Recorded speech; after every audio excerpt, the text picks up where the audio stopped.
80s and 90s. I'll take it. Thanks, Marquise, and thank you all for spending your Friday afternoon with us. Here comes Portia, and we'll see you next week.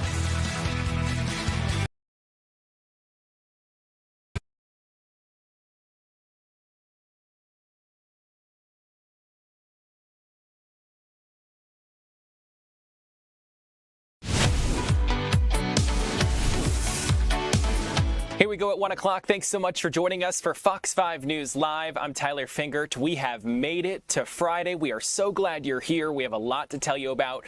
Remember, this is an interactive news conversation, so join us in the comments on Facebook, Instagram, YouTube, and TikTok.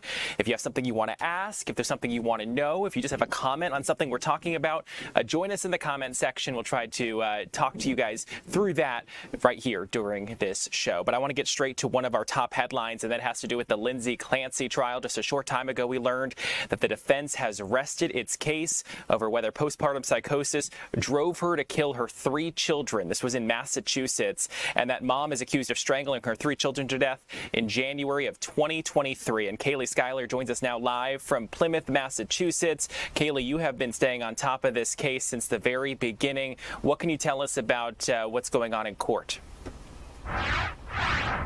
Hi there, Tyler. Well, the prosecution's first rebuttal witness is testifying, and that's because, as you mentioned, the defense just rested their case after forensic psychiatrist Dr. Philip Resnick testified. He says he met with Clancy around 4 months after the murders, and he came to the conclusion that at that time she was frankly psychotic. So in that sense, she had postpartum psychosis.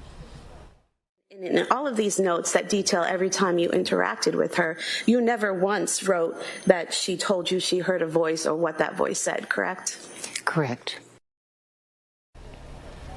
So that was testimony from yesterday when we heard from hospital chaplain Sheila Kavanaugh. She testified about meeting with Lindsay around 200 times, and Kavanaugh said in their meetings, Lindsay would speak about her kids and talked about hearing a voice that told her to kill her children and then herself. But as you heard, the prosecution raised doubts about that testimony.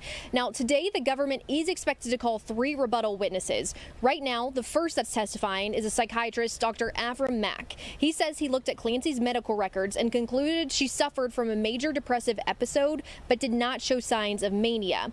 Now, the prosecution is trying to prove that Clancy methodically planned the murders. Her defense doesn't deny she killed her children, but they argue she had undiagnosed bipolar disorder and postpartum psychosis and therefore isn't criminally responsible. Now, yesterday after court, once the jurors were dismissed, the judge and the attorneys were discussing jury instructions because we could expect closing arguments to start as early as Monday.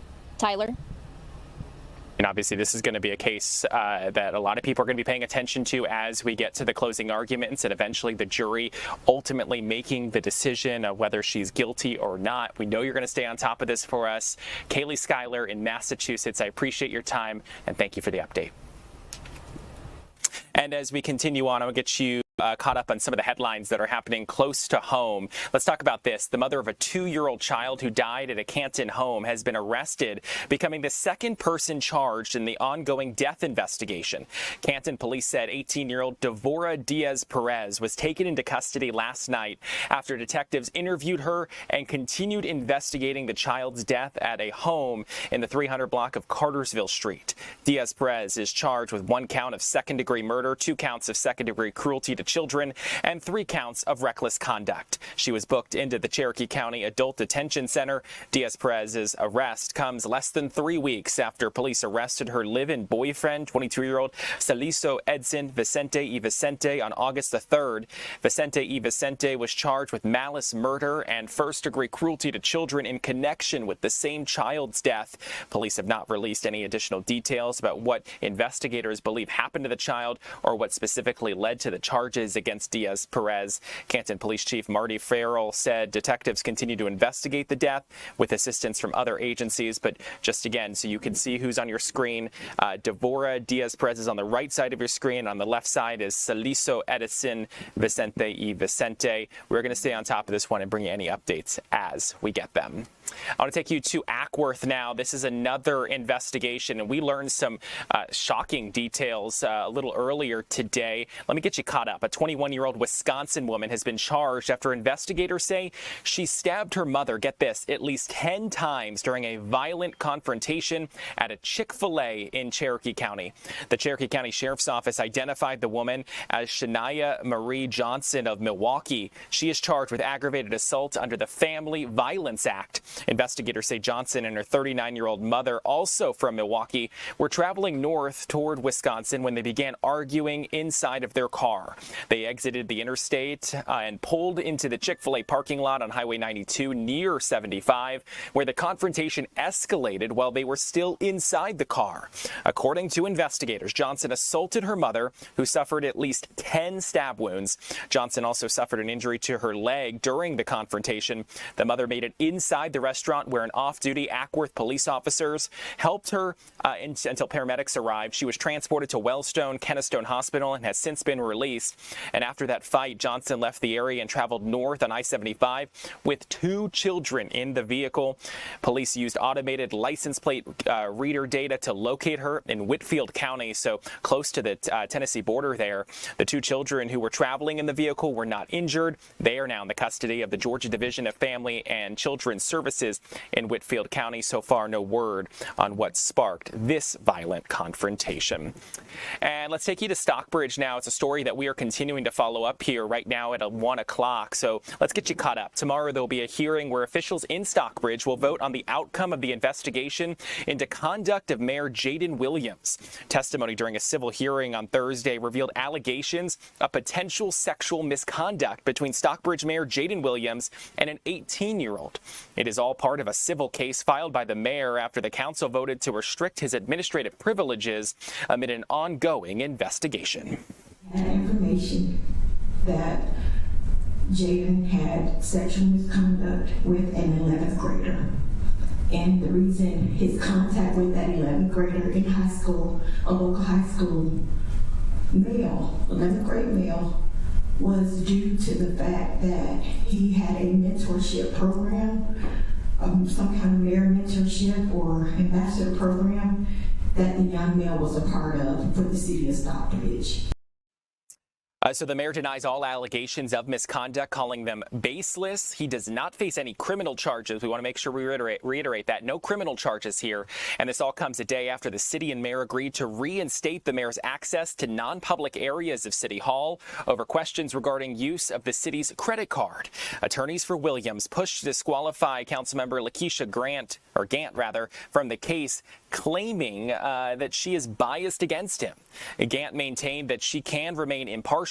The judge ultimately ruled Councilwoman Gant will be allowed to vote during tomorrow's removal hearing. You can rest assured Fox 5 will keep you up to date on this story. And so the time now is 1:08 on this Friday afternoon. Let's check in with our assignment manager, Tanya Mendoza, for a look at the stories that we are working on this afternoon. Tanya, good afternoon to you and happy Friday. Happy Friday, Tyler. Yeah, we're working on several stories today, and let's start off with Eric Perry. He is over in Sandy Springs, and he's scheduled to speak to police there about a location called Nubia Café and Restaurant. It was shut down following a weekend shooting that left 2 men wounded. One man, it sounds like there was a fight. It spilled into the parking lot, resulting in a 28-year-old man shooting another man and accidentally shooting himself in the leg. That's what police say. He has been charged with aggravated assault and weapons violations.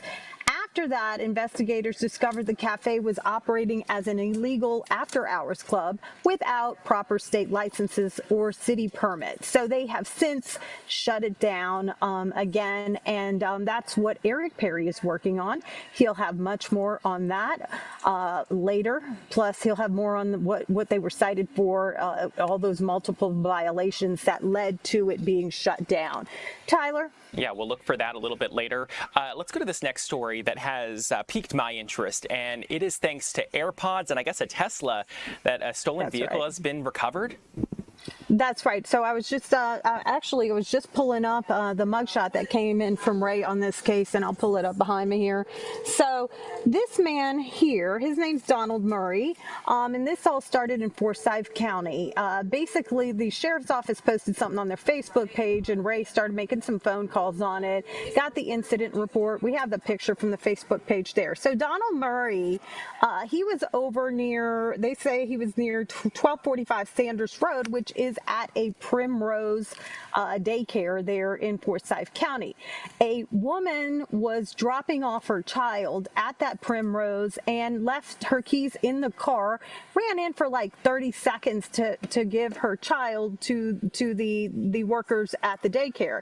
And basically Donald Murray, they're saying, got in the car and took off. So she obviously called police and everything, but she had left her AirPods in the car, and that was a way for the police to track it for a while. Plus, there was a Tesla nearby that recorded everything that happened, and police reviewed that video. So it sounds like the car was abandoned near an apartment complex or somewhere, and then police went out there, but then found, like, I guess he had dropped the AirPods and some sort of a wallet or bag that she had in the car in the direction of where he was going. So they finally found him, arrested him, and basically, I was looking at this incident report that Ray put in here, and it sounds like at the end when they were asking him about it, he said that a female told him he could get in the car and borrow it, but when they looked at the Tesla video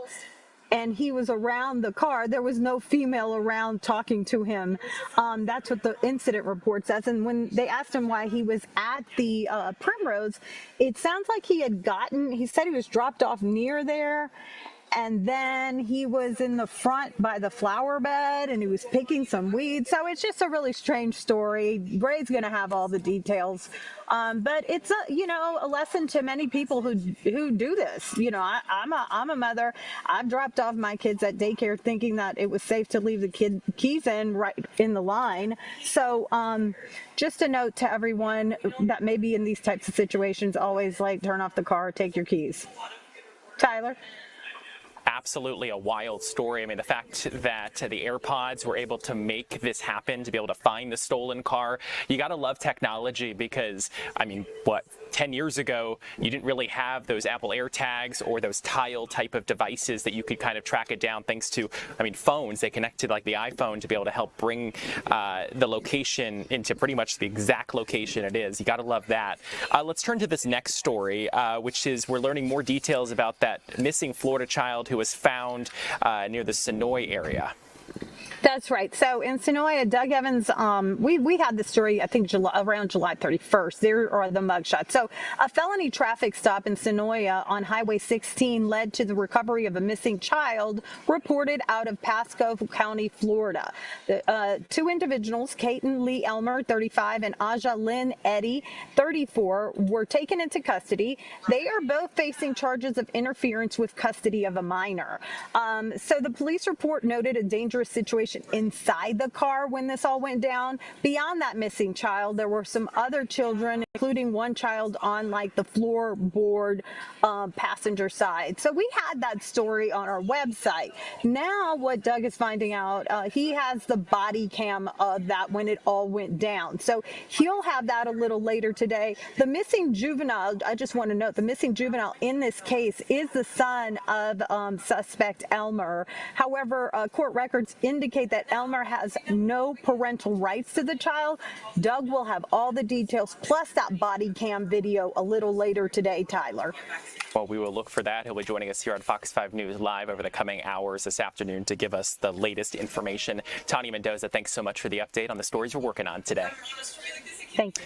And as we come back into the newsroom, time now to turn to Texas, where a big trial finished up a couple months ago, but now there is some new hearings going on today as lawyers for convicted killer Carmelo Anthony argue for a brand new trial. In June, a jury found the teen guilty of killing another student at a high school track meet. He was then sentenced to 35 years in prison. Sarah Legre is live outside the courthouse in McKinney, Texas. She joins us live. Sarah, a lot of new evidence came out yesterday, and I'm sure we're starting to hear some more.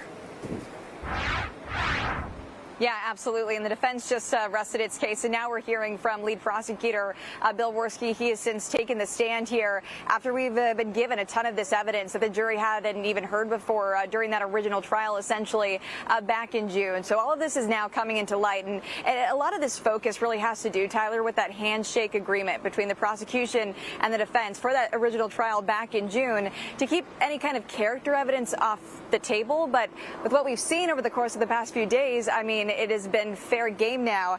But this has been a lot of the back and forth and argument throughout the day today over whether or not that agreement helped keep Anthony off the stand that first time. And they say prosecutors warned that if Anthony testified, they would introduce character evidence both sides had originally agreed to keep out. This is what the defense is saying.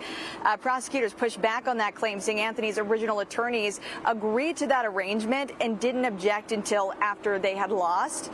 And now in comes this evidence, too, that we've been focusing in on. Prosecutors zeroing in on Anthony's claim that he acted in self-defense, pointing to texts they say that showed Anthony had this fixation with knives and guns. There's one message in particular that he sent to his girlfriend at the time where he said, "When I stab someone, I'm going to lick their blood off the blade." And then just before that track meet that day, Austin Metcalf was stabbed in the chest. He texted his girlfriend again, quote, Anthony did, saying, "I'm low-key on the verge." Now, we've seen this fire back essentially with Anthony's defense team sharing a long list of their own of examples that they say show Austin Metcalf and his twin brother had bullied minority students. The defense also arguing Metcalf had this history of violence and using racially charged language and slurs, including a graffiti incident where they say Metcalf wrote things like KKK, kill all black people, and hail Hitler. And so after that, Anthony supporters speaking out yesterday with that dramatic testimony. Listen. Everything in this trial should have been displayed. When everything comes to light, that people really know the facts about what this case is. And now the window is closing in on here. I mean, the defense has until Monday to try to convince this court to grant them a new trial. Tyler, back to you. Sarah, just a quick question. Do we expect, as soon as they wrap up all the testimony and their arguments, do we expect the judge to make a decision immediately, or could the judge do what he wants and push it off a few days? Yeah, at this point in time, it's looking like it's up in the air. I think right now we're expecting to get some kind of ruling here before Monday, Tyler. Okay, good to know. Sarah Legre on the ground in Texas. Thanks so much for the update on this big case. A lot of people were talking about during that trial. Sarah Legre and McKinney, thanks so much. And the time right now is 1:17 on this Friday afternoon. We still have a lot more ahead here on Fox 5 News Live at 1 o'clock. We're going to be checking in with our meteorologist to see what the weather forecast is looking like for the weekend ahead. We'll have that in just about 2 minutes.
And welcome back to Fox 5 News Live on this Friday afternoon. The time now is 1:19. I'm Tyler Fingert. So glad you're here. Let's get to some weather news right now. We saw some severe storms move through overnight into the Northeast. You're looking at some of the damage left behind. So a tornado touched down on Long Island, New York. The National Weather Service says a waterspout came ashore as a tornado Thursday night, tearing through the Sun and Surf Beach Club on the west end of Atlantic Beach. So far, there are no reports of injuries. Officials say the beach club will remain closed until further notice, but you can just see some pile of debris, some roofing damage there.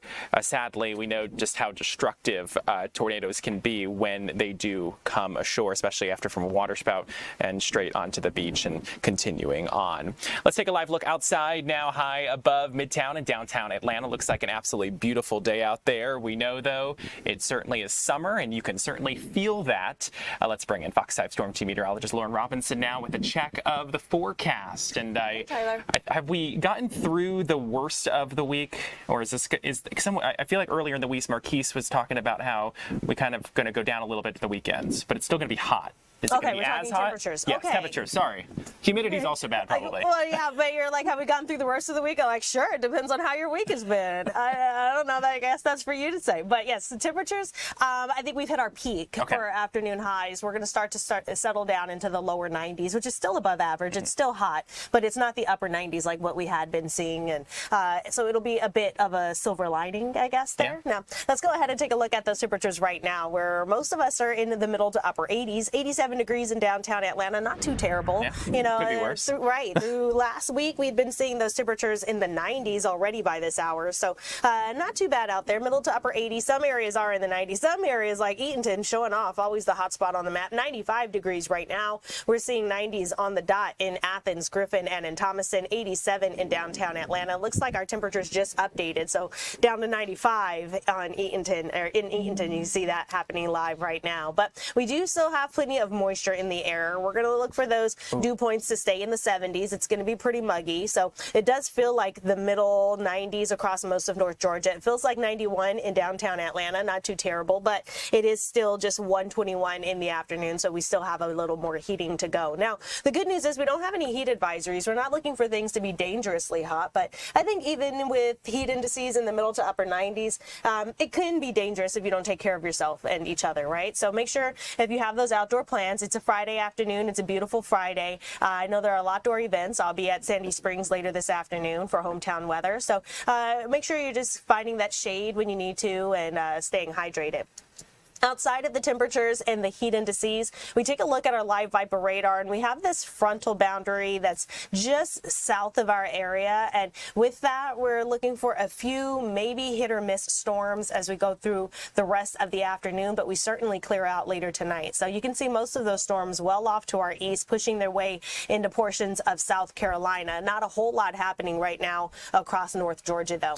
Now, let's look at the next few hours, though. We go through this afternoon, and we could see a hit or miss storm. We're not looking for much severe weather in our area, but maybe a couple of raindrops, maybe a very isolated storm. Anything, though, that does pop up overhead today, it's not looking to last too long. It'll be something that's brief, and your storm chances really start to die out at around 7, 8 o'clock. So we're looking for a clear evening tonight. As we go into this weekend, we stay mostly sunny. We're pretty dry. Those dew points will actually take a bit of a break now that we'll be on the north side of that front. So anytime we're on the north side of a cold front, that means our temperatures will drop down a little bit and our humidity drops down a little bit. So we actually have a really nice weekend for those outdoor plans. As we take a look at what's in store for our severe weather, though, here's where I said we're not really looking for much, if any, severe weather. Off to the east, maybe a stronger storm with some damaging winds. Hail chances are slim to none, really. And we are looking for those lots of lightning and thunder, maybe a quick downpour. But again, any storm this afternoon is looking to be very brief. Maybe a quick downpour is possible, but it shouldn't last too long, and will certainly be clearing out as we move through this evening. So we go through the rest of the day today, afternoon highs falling into the lower to middle 90s, and then we stay in the low 90s this weekend. Sunny skies. Again, a great weekend for those outdoor activities. I know the last few weekends have been kind of on the hot side, so I think we actually get to enjoy this Saturday and Sunday. And then we're looking for more storm chances to push into the forecast through the middle of next week, but also take a look at those temperatures. Afternoon highs in the upper 80s to low 90s. That's a bit closer to where we should be this time of year, a bit more seasonal. So you're talking about hometown weather. Where are you going to tonight, this afternoon? It's Sandy Springs. What's the event? Sandy Springs Live or City Springs Live. It's in the City Springs courtyard area, so there'll be a concert this evening. It doesn't start, I think, until like 7:30 till around 10. It's their concert series, and so we'll be there just kind of previewing the event during the 4 and the 5 o'clock hour. But you know, we're back getting hometown weather out and running now that we're back fully staffed in the weather department. Yep. We've welcomed Marquise Mita, and he's our final addition that's really given us back into full force, so it's fantastic. Yep. Looking forward to seeing you there. It sounds like a great event tonight. Hopefully the heat will disappear at that point by the time it gets underway at 7:30. Don't we wish we could just do that? Just show up and disappear the heat and enjoy the night. Lauren, thanks so much for the update. Appreciate it. Let's tell you about this story that we have been following, and this has to do with the death of Hayden Panettiere. So today would have been her 37th birthday, and as fans still mourn her death, popular cosmetics and skincare brand Neutrogena has issued a statement in response to backlash they received. Comments she made about the brand are resurfacing, in which she said her partnership ended after she spoke out about her experience with postpartum depression. Neutrogena says it understands it made Panettiere feel unsupported and now plans to invest in women's health support, including resources for postpartum depression. Let's tell you about this story. Meghan Markle, you know that name? Well, she could make a return to acting once she is back in the UK. Did you hear that news? So kind of two stories at one here. This week it was announced that she and Prince Harry, along with their kids, are going back across the pond. According to reports, Markle has been offered a role in an upcoming project based in the UK, but no other details have been released. She has previously starred in the sitcom Suits, loved that show from 2011 to 2018, and hosted a lifestyle show with Love, Meghan, on Netflix. So we'll see what happens with that report about her new show. As we continue on here, I want to talk about this. So you've heard of Fear Factor, and one of the year's most outrageous television hits is coming back. Fox has renewed Fear Factor House of Fear for a second season. Gotta love it. And filming is already underway in Vancouver, Canada. We sent our Paul Milliken to get in on all the action. Hey everybody, coming at you right now from Vancouver. It is gorgeous here right now. I am so happy. We've got the sun. There are no clouds in the sky. The mountains back there. There's only one problem. I am not here to enjoy the scenery. I'm here to do something like this. Hey everybody, this is Paul Milliken on the set of Fear Factor House of Fear in Vancouver. And ladies and gentlemen, this is my audition tape!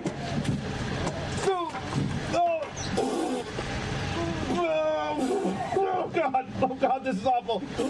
Yes, that was me last year on the set of Fear Factor, getting bugs dumped over my head. You remember the screams? Well, guess what? We're doing it again. I'm back for another season here on Fear Factor, and we're going to do another mini challenge. Now, I can't tell you what it is. I'll say it does not involve bugs, and it's very weird. It's the kind of weird thing you would expect from a show like Fear Factor, which is coming back very soon to Fox 5 Atlanta. So I'll keep you posted. You'll see my mini challenge soon, I hope. If you don't, you know something went wrong.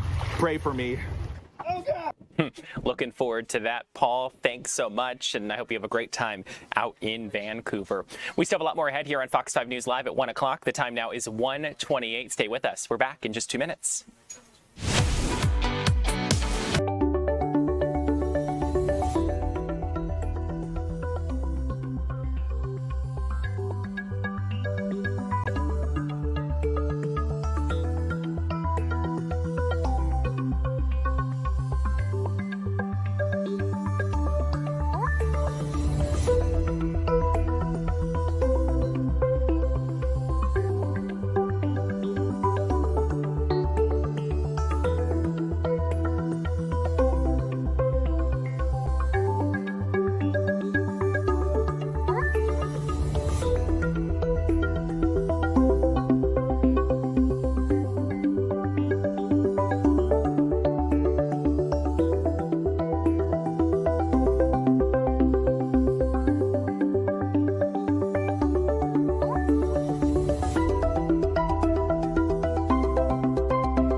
welcome back to Fox 5 News Live on this Friday afternoon. The time now is 1:30. We're so glad you're here. We want to take you down to Stockbridge, and it's for a golf tournament. The Sapphire Golf Tour is teeing off in Metro Atlanta this weekend, bringing some of the country's emerging women golfers to Stockbridge. And our Chris Rosenthal has been at Eagles Landing Country Club all day with a look at the Peach City Women's Open.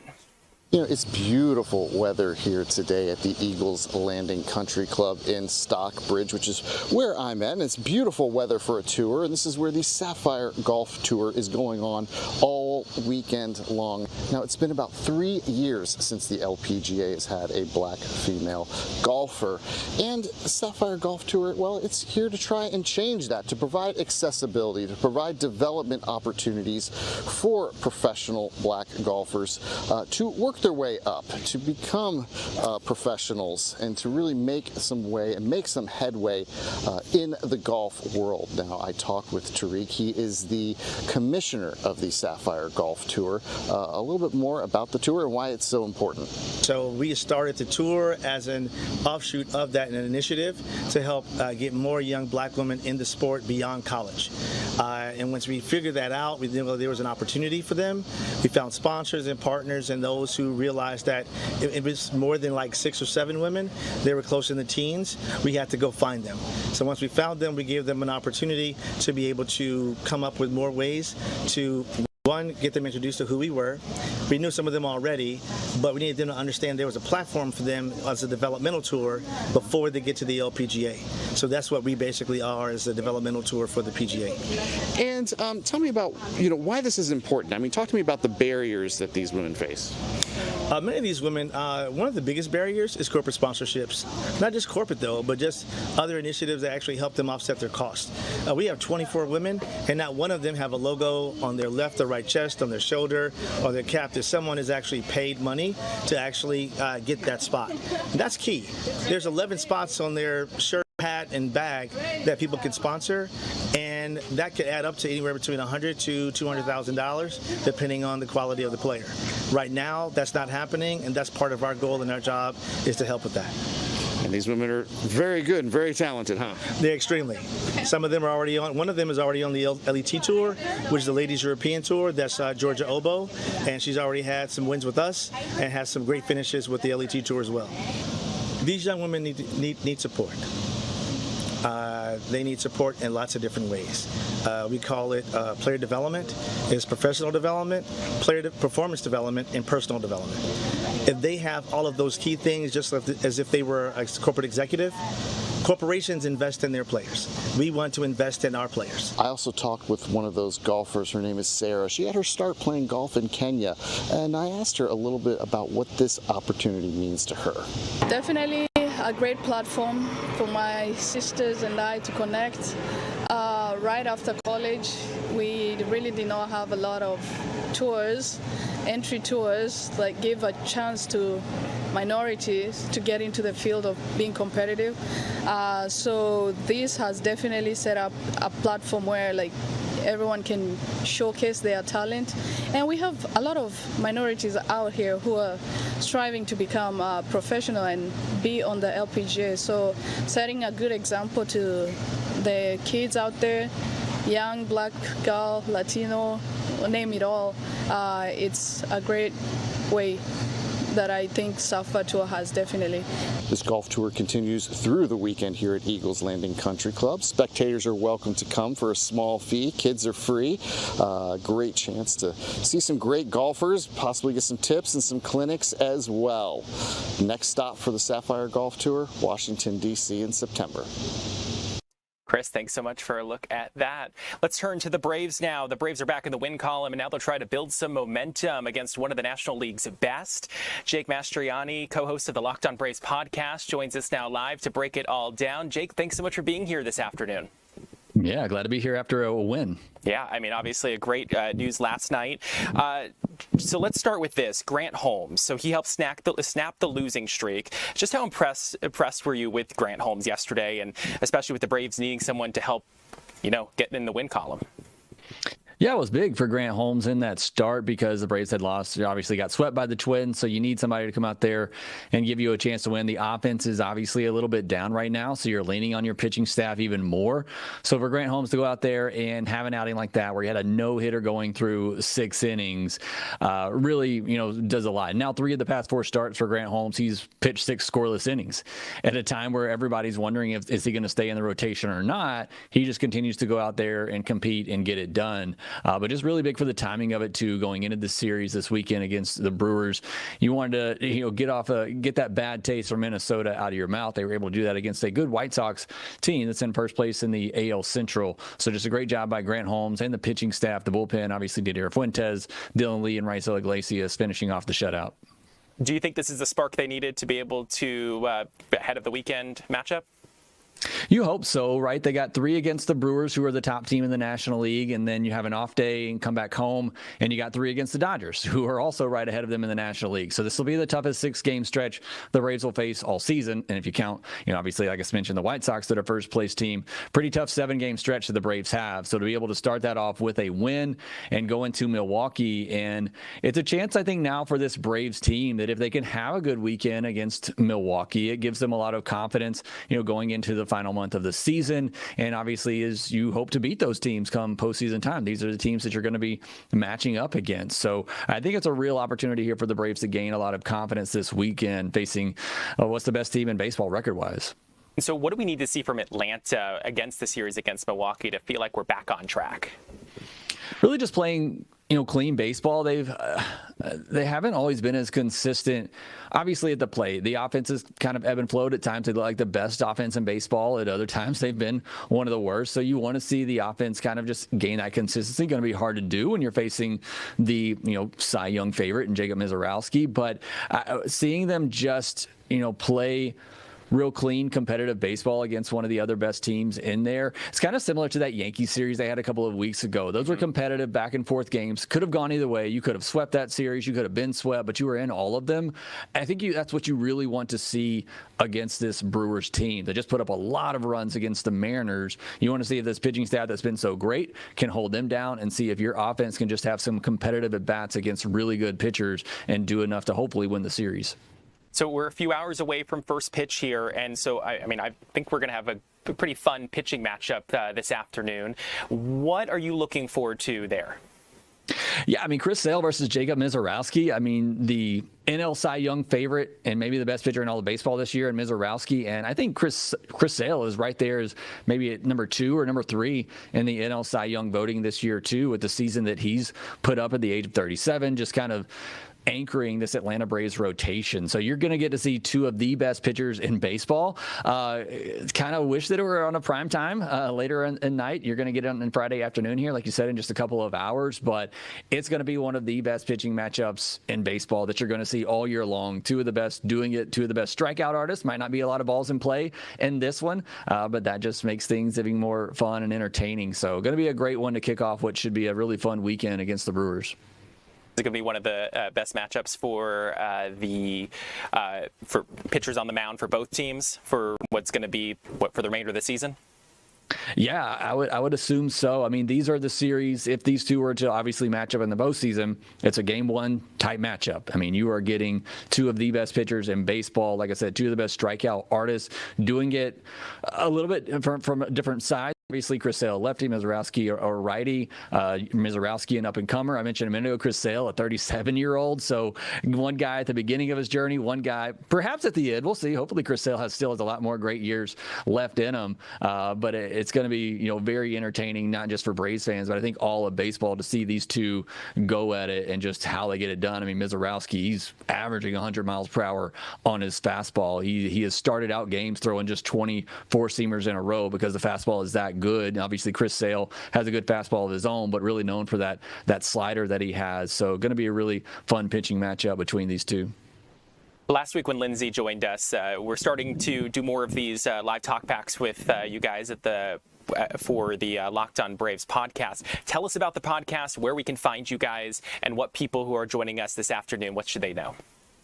Yeah, so you can follow us over on YouTube at Locked On Braves, where you'll get every episode that I put out on a daily basis, as well as the postcast with me and Lindsay. You can also check out Locked On Sports Atlanta, where you get some Braves content, but you also get Falcons, Hawks, and all that good stuff as well. And you can follow me on social media at Shortstop Ball, the podcast at LockedOn_Braves.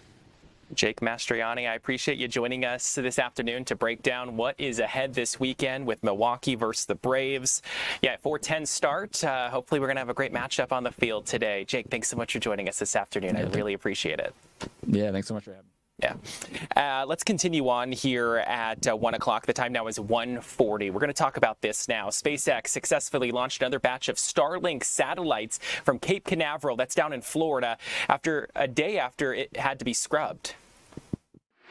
3, 2, 1, ignition, and liftoff. Go Starlink and go Falcon.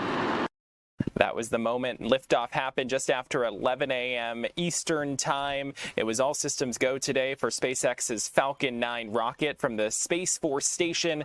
This is the 30th flight for the first stage booster supporting this mission, adding another 29 broadband internet satellites to the company's low Earth orbit mega constellation. Following stage separation, the Falcon 9 rocket came back to Earth, landing on the drone ship, a shortfall of Gravitas, which is stationed in the Atlantic Ocean off the coast of South Carolina. Thursday's launch was aborted 30 seconds into countdown, but SpaceX didn't provide a reason for the scrub. I have to admit, watching this, it is always cool to see this. Look at that. You kind of see the curvature of the Earth there.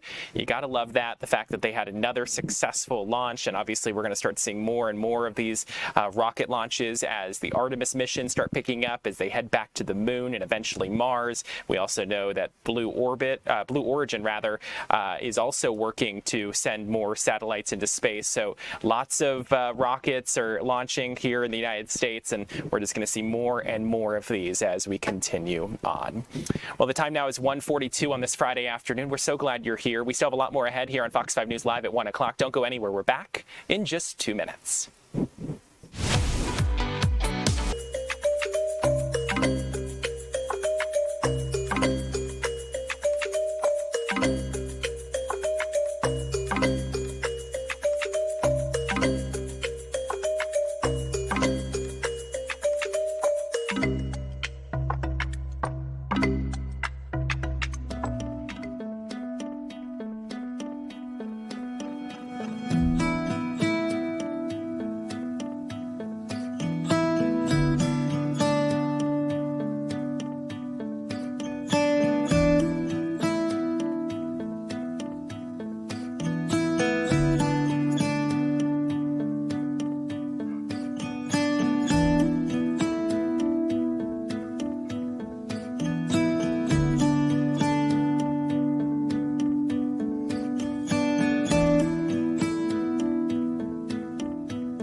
And welcome back to Fox 5 News Live on this Friday afternoon. The time now is 1:44. I'm so glad you're here. I'm Tyler Fingert. Remember, this is an interactive news conversation. We are live streaming on all of our social media platforms, including Facebook, Instagram, YouTube, and TikTok. So if you have a question or a comment about something we're talking about, put it in the comments.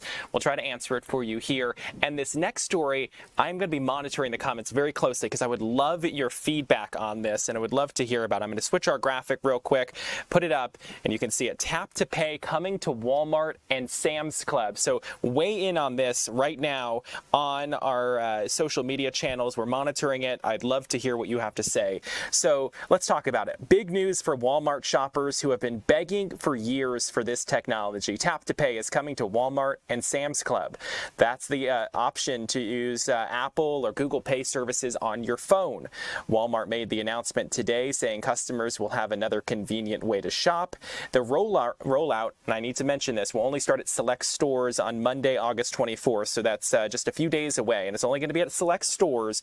We don't have the full list yet, so we're going to be looking for that and bringing it to you here. So the service will be at all U.S. stores and clubs by the end of this year. So while it's starting August 24th, the rollout's going to be a little slower, but then by the end of the year, you'll be able to just use your Apple Pay, Google Pay, and Tap to Pay to make sure you could get through the checkout process as quickly as possible. We should mention that fuel stations will also be included by mid-2027. Looking at the chat here, seeing if anyone has any comments. I mean, obviously, we know just how convenient it can be to have the ability to pay. I mean, you scan your face and you just tap it, and you can be able to get the payment done very quickly. It's a lot easier than pulling out the wallet, pulling out the credit card, and having to tap it or inserting it and waiting for it to be approved. So we know a lot of stores have embraced this technology, and this has been long overdue for folks who are Walmart and Sam's Club shoppers. I see Maria Bellage. Finally, she said, I forgot my wallet sometimes and have my card on my phone. I feel that exact same way. I'm that person where I always try to have my wallet on me because you just never know what's going to be available for people to actually be able to take your credit card, because some places can't do the tap to pay like Walmart and Sam's Club up until basically next week. And so having that option, just, hey, I just had my phone on me, let me do tap to pay. And there's been a few times I've walked out without my wallet and I had to use that Apple Pay. Soldier13 on TikTok saying this is great news. Marie Bellage also saying it's just supporting my shopping addiction. I feel that, especially as you're continuing to, have to pay for it. I mean, it's easy to tap and pay, but it's another thing when you get the bill later on, or you see it deduct from your bank account, or you see it on your credit card bill. It just makes it a lot easier for stores to take your money. Byrell says, we just want to tap and go. Okay, I agree with that. Guys, continue the conversation and on our chat. We'll continue to monitor it. Love that that's coming. Got to love embracing technology. Just shocked that it took this long for Walmart and Sam's Club to make this addition. Let's continue on here. The time now is 1:47 on this Friday afternoon. I want to talk about this. New technology aimed at preventing violence from schools to crowded public spaces is being developed right here in the metro Atlanta area. Dynamic Strategy System says its prototypes could help identify threats earlier. So we sent our Maria Guzman to take a look at this. Maria, glad to see you. You promised us you're going to get kind of like a behind-the-scenes look at how all of this works when we talked to you at 11 a.m. this morning. Yes, Tyler, we're going to be talking about active shooter prevention, and now they're using two really cool here technology. One is thermal imaging, also security fog. That is why there's so much fog, right? So I'm going to set the scene for you, right? Let's say there is a perpetrator in a school campus, right? If a school had a security fog like here, it will be already foggy. It's going to make it harder for that perpetrator to even enter hallways or classroom. We're going to go ahead and open these doors. I'm going to flip my camera. So let's go ahead and open the doors really quickly. This is what the perpetrator will see, a hallway full with fog. It's going to make it harder for them to find classroom. And also, this is the alarm that's going to be going, and students are going to be hearing. So I'm going to let you guys hear it for 5 seconds.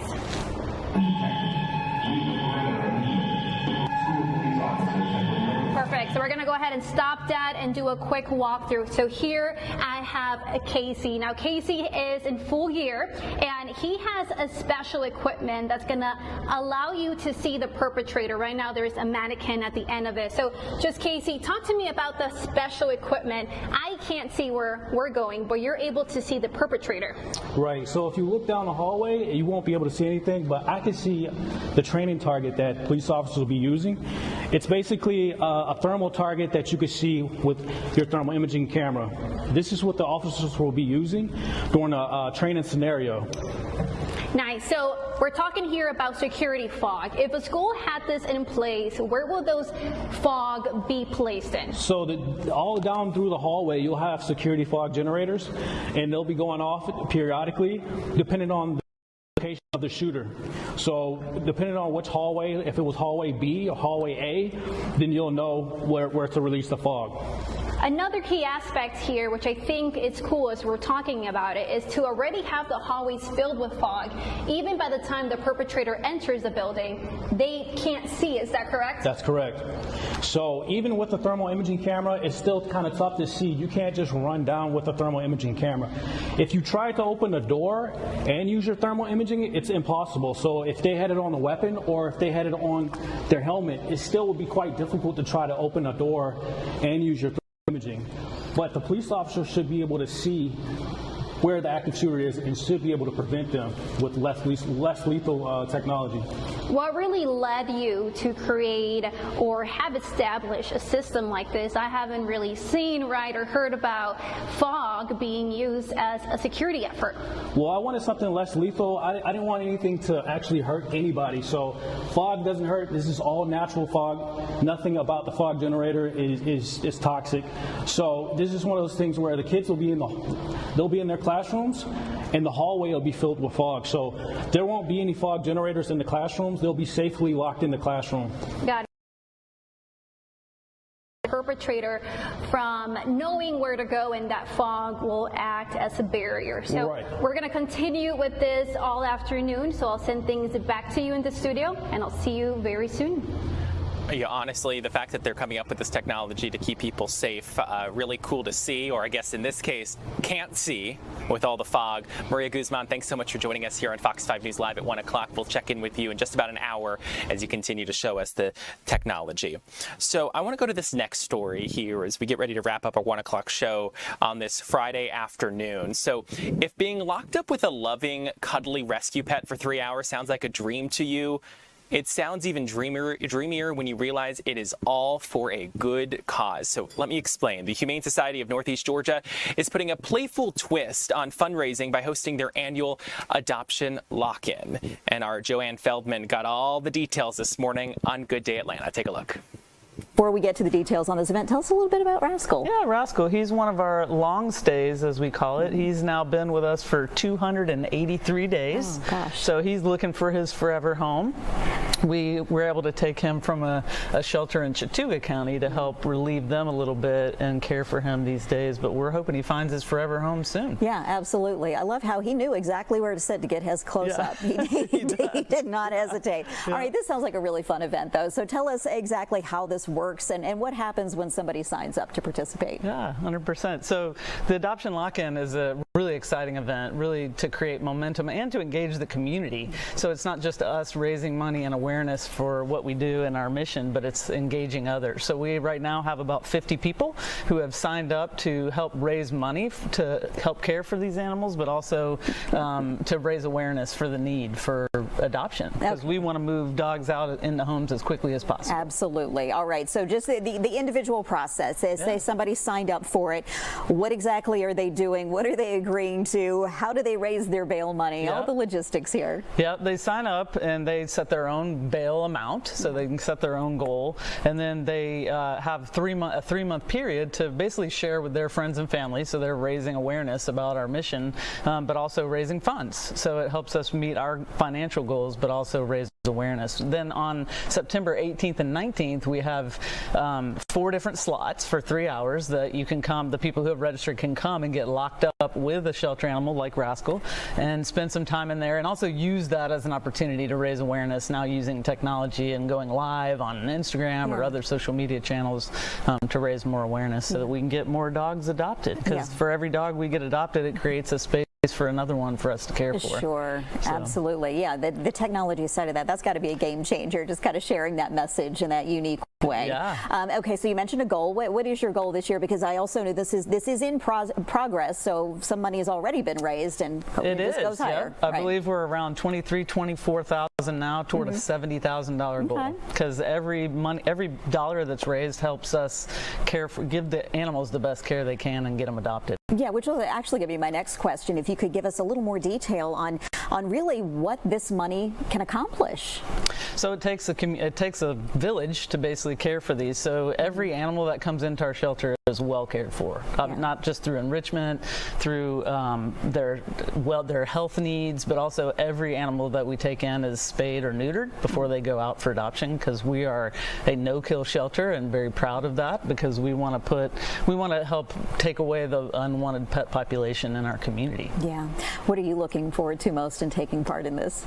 So I'm going to get locked up myself for the first time, and I'm really looking forward to doing it and having a vision of what it's like to be in with a shelter dog. That sounds fantastic. I'm a little envious, but I guess I could still sign up if I wanted to. You can. Right? We would love for you to sign up or come visit us. There's several ways to get involved. One, you can give to help us meet our goal if you can't get locked up. If you want to get locked up, you're welcome to come, or just come visit our shelter and take a look at some of the adoptable animals that are available now. So lots of ways to help even if you can't get locked up yourself. Exactly, yes. Okay. Well, fantastic. Yeah. Natalie, thank you so much for joining us. Thanks for having us. He was absolutely perfect. Yeah, he did I bet he really will get well. a home very soon. I certainly hope so. All right. Thank you so much. Thank you. And if you would like more information, the Humane Society's Northeast Georgia's annual adoption lock-in happens September 18th and 19th in Gainesville. And you can find that link to registration on our website, fox5atlanta.com. Go to the Good Day tab and click on today's viewer information link.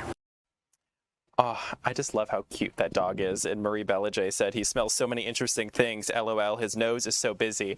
Our studio smells pretty good, I'll say that. But yes, there were a lot of people in there probably just gawking at how cute he was. Guys, thanks so much for joining us for Fox 5 News Live at 1 o'clock. I'm so glad you could be here this afternoon with me. I'm Tyler Finger. Don't go anywhere, though. Fox 5 News Live at 2 is coming up at the top of the hour. Ariel Onstadt will have your top headlines, news, and weather that you need to know as we get ready for a fantastic weekend ahead. Make it a great day, everyone.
Welcome in, everyone. I'm Ariel Onstad. Happy Friday. Thanks so much for being with us here on your Friday afternoon. It's great to see you. We've got a lot of news to get to, as we always do. So let's start with some news we're following here in the Fox 5 newsroom today. We're going to talk about an illegal after-hours club operating in Sandy Springs. Our Eric Perry's about to join us. Then we're going to check in with our Ray Llerena about a stolen car and how AirPods and Tesla video helped get that car back to its owner.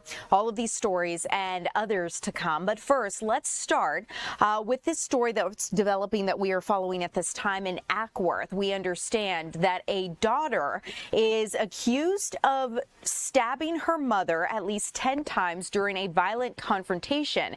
This unfolded at a Chick-fil-A in Cherokee County, and the accused woman is 21 years old and is from Wisconsin. The Cherokee County Sheriff's Office has identified her as Senoia McRae Johnson of Milwaukee. She's now facing aggravated assault charges under the Family Violence Act. Investigators say that Johnson and her 39-year-old mother, also from Milwaukee, were traveling north toward Wisconsin when they started arguing inside their vehicle. They exited I-75 and pulled into the Chick-fil-A parking lot on Highway 92 near the interstate, where the confrontation escalated while they were still inside the car.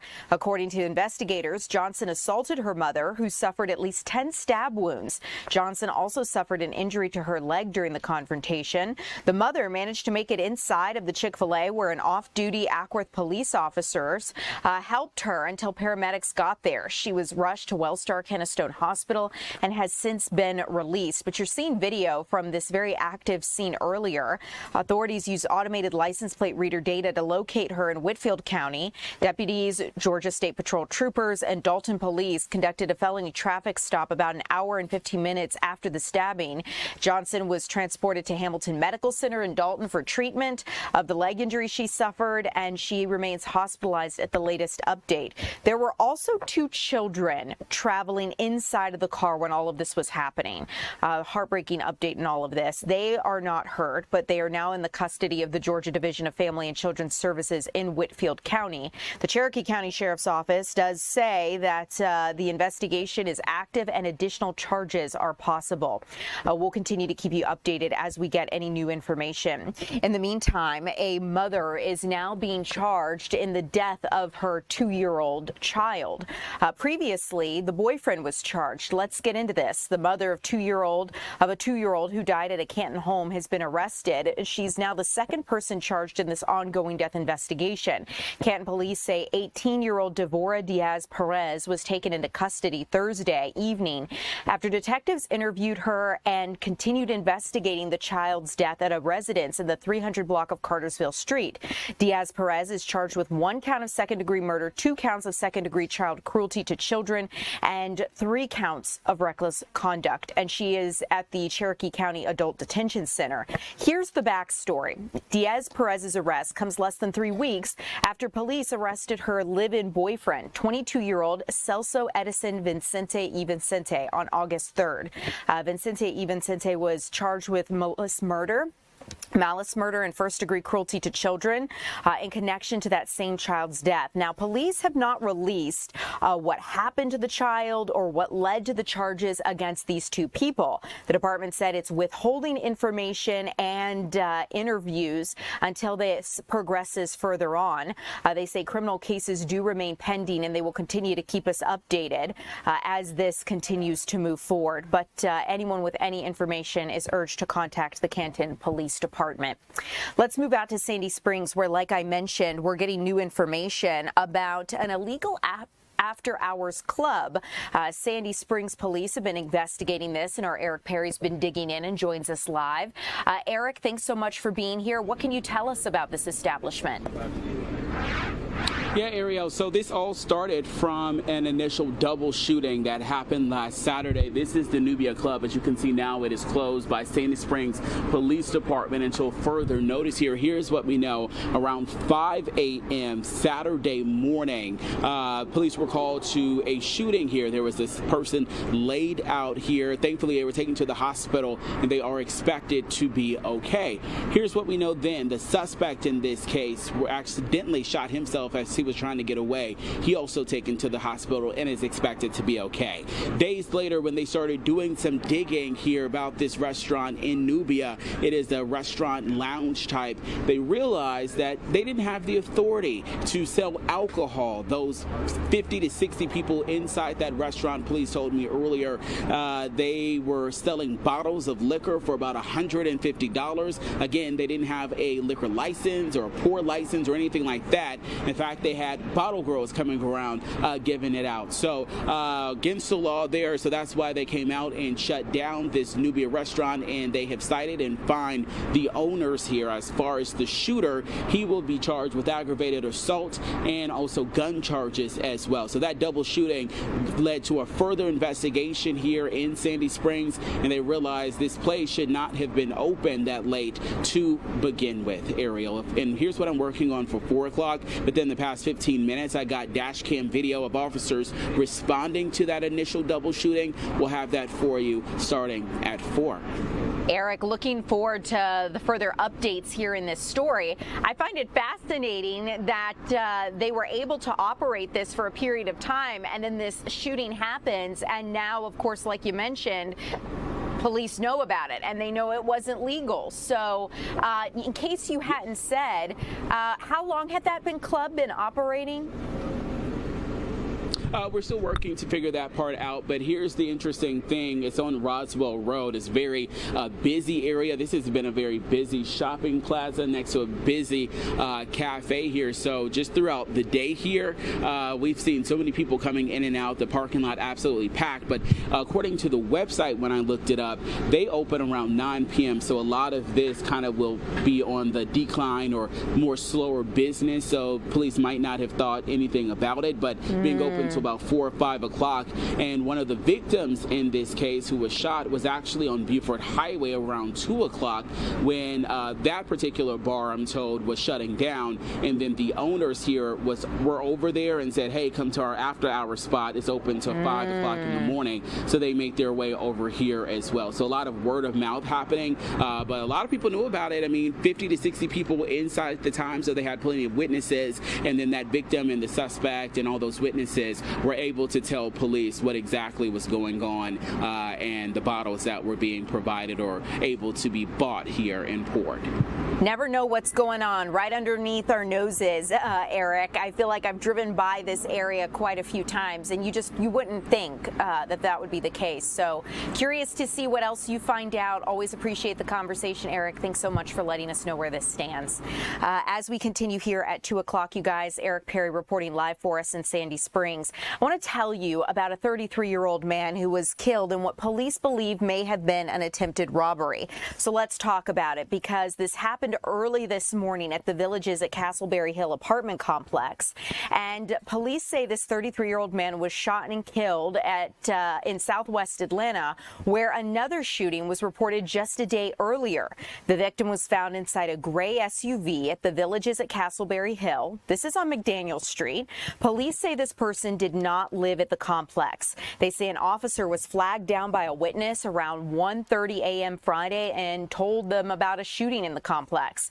Investigators believe the shooting may have stemmed from an attempted robbery and that the people involved appeared to know one another. A witness who was inside the SUV when the shooting happened is being interviewed by detectives, and police hope that person can provide more information about what led up to this and help potentially identify the gunman.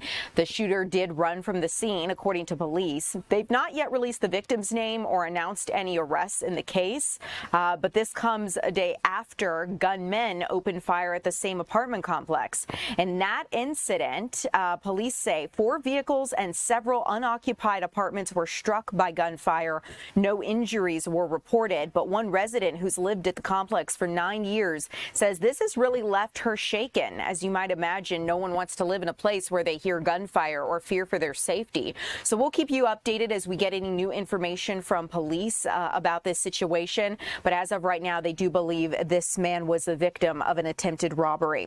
In the meantime, we understand that a Cobb County man is going to face life in prison without parole for abusing a 1-month-old child. Let's talk about it. You're looking at a 27-year-old man from Cobb County. Marcel Moreland is this man's name, and ultimately he was sentenced Thursday to that life in prison without parole, plus 490 years. He pled guilty to raping and sexually abusing a 1-month-old infant, and he entered a non-negotiated plea to 25 felony counts, according to District Attorney Senoia Allen. And the judge in this case handed down that sentence, again, including 490 years in prison plus life. The victim was repeatedly abused and exploited, starting when she was just 1 month old. And the abuse continued until she was 6 months old, according to police. The victim, or the sentence, they say, sends a clear message, according to the judge, that if you prey on our children, we will pursue you with every tool that the law gives us. There are crimes that shock the conscience, and the sexual abuse and exploitation of an infant is among the most unimaginable. The child deserves protection from the person entrusted with care for her. Instead, she was victimized in the most horrific way. And that is according to the district attorney, Senoia Allen, that quote, who she says that they prosecuted this because of the heinous crime that occurred. Officials have not publicly disclosed the relationship between Moreland and the infant, nor have they released any details about how this abuse was first discovered. There might be some questions running through your mind. I know that was my question, was what was the relationship here? Ultimately, however, though, he is going to be facing life in prison plus 490 years without the possibility of parole. Let's talk about this bizarre situation and this house fire. You know, we all have pets, and firefighters had to battle a house fire early this morning, and they believe pets may have been involved based on what the people inside were able to share with them. Let's get into it. Firefighters rescued chickens, ducks, and a cat while battling this fire in Atlanta Friday morning. Atlanta fire and rescue crews were called to the 600 block of North Avenue Northwest around 9:30 this morning. When they got there, they found heavy flames coming from the front and right side of this one-story wood frame home. The fire had also spread into the attic, and crews used both offensive and defensive firefighting tactics to get this under control. They were also trying to protect a neighboring house after flames spread to that property. But ultimately, firefighters turned their attention to a small farm area behind the burning home where they were able to rescue all of those animals. A cat was rescued, but a second cat is still missing. The homeowner told firefighters the fire may have started after a cat knocked over a heater used to warm turtles. Atlanta fire and rescue investigators say that they have not officially determined the cause of this fire, but based on what the homeowners shared with them, they believe pets may have been to blame for this. So if you have some pets, I know I've definitely seen the videos of huskies starting fire accidentally on the stove. Maybe just keep a good eye on them. Let's continue along. I told you at the top here of 2 o'clock about how we were going to talk about how some AirPods and Tesla video helped to recover a stolen vehicle, and our Ray Urena has been digging into this. Ray, what makes this so shocking is we understand the car was stolen from outside of Primrose School.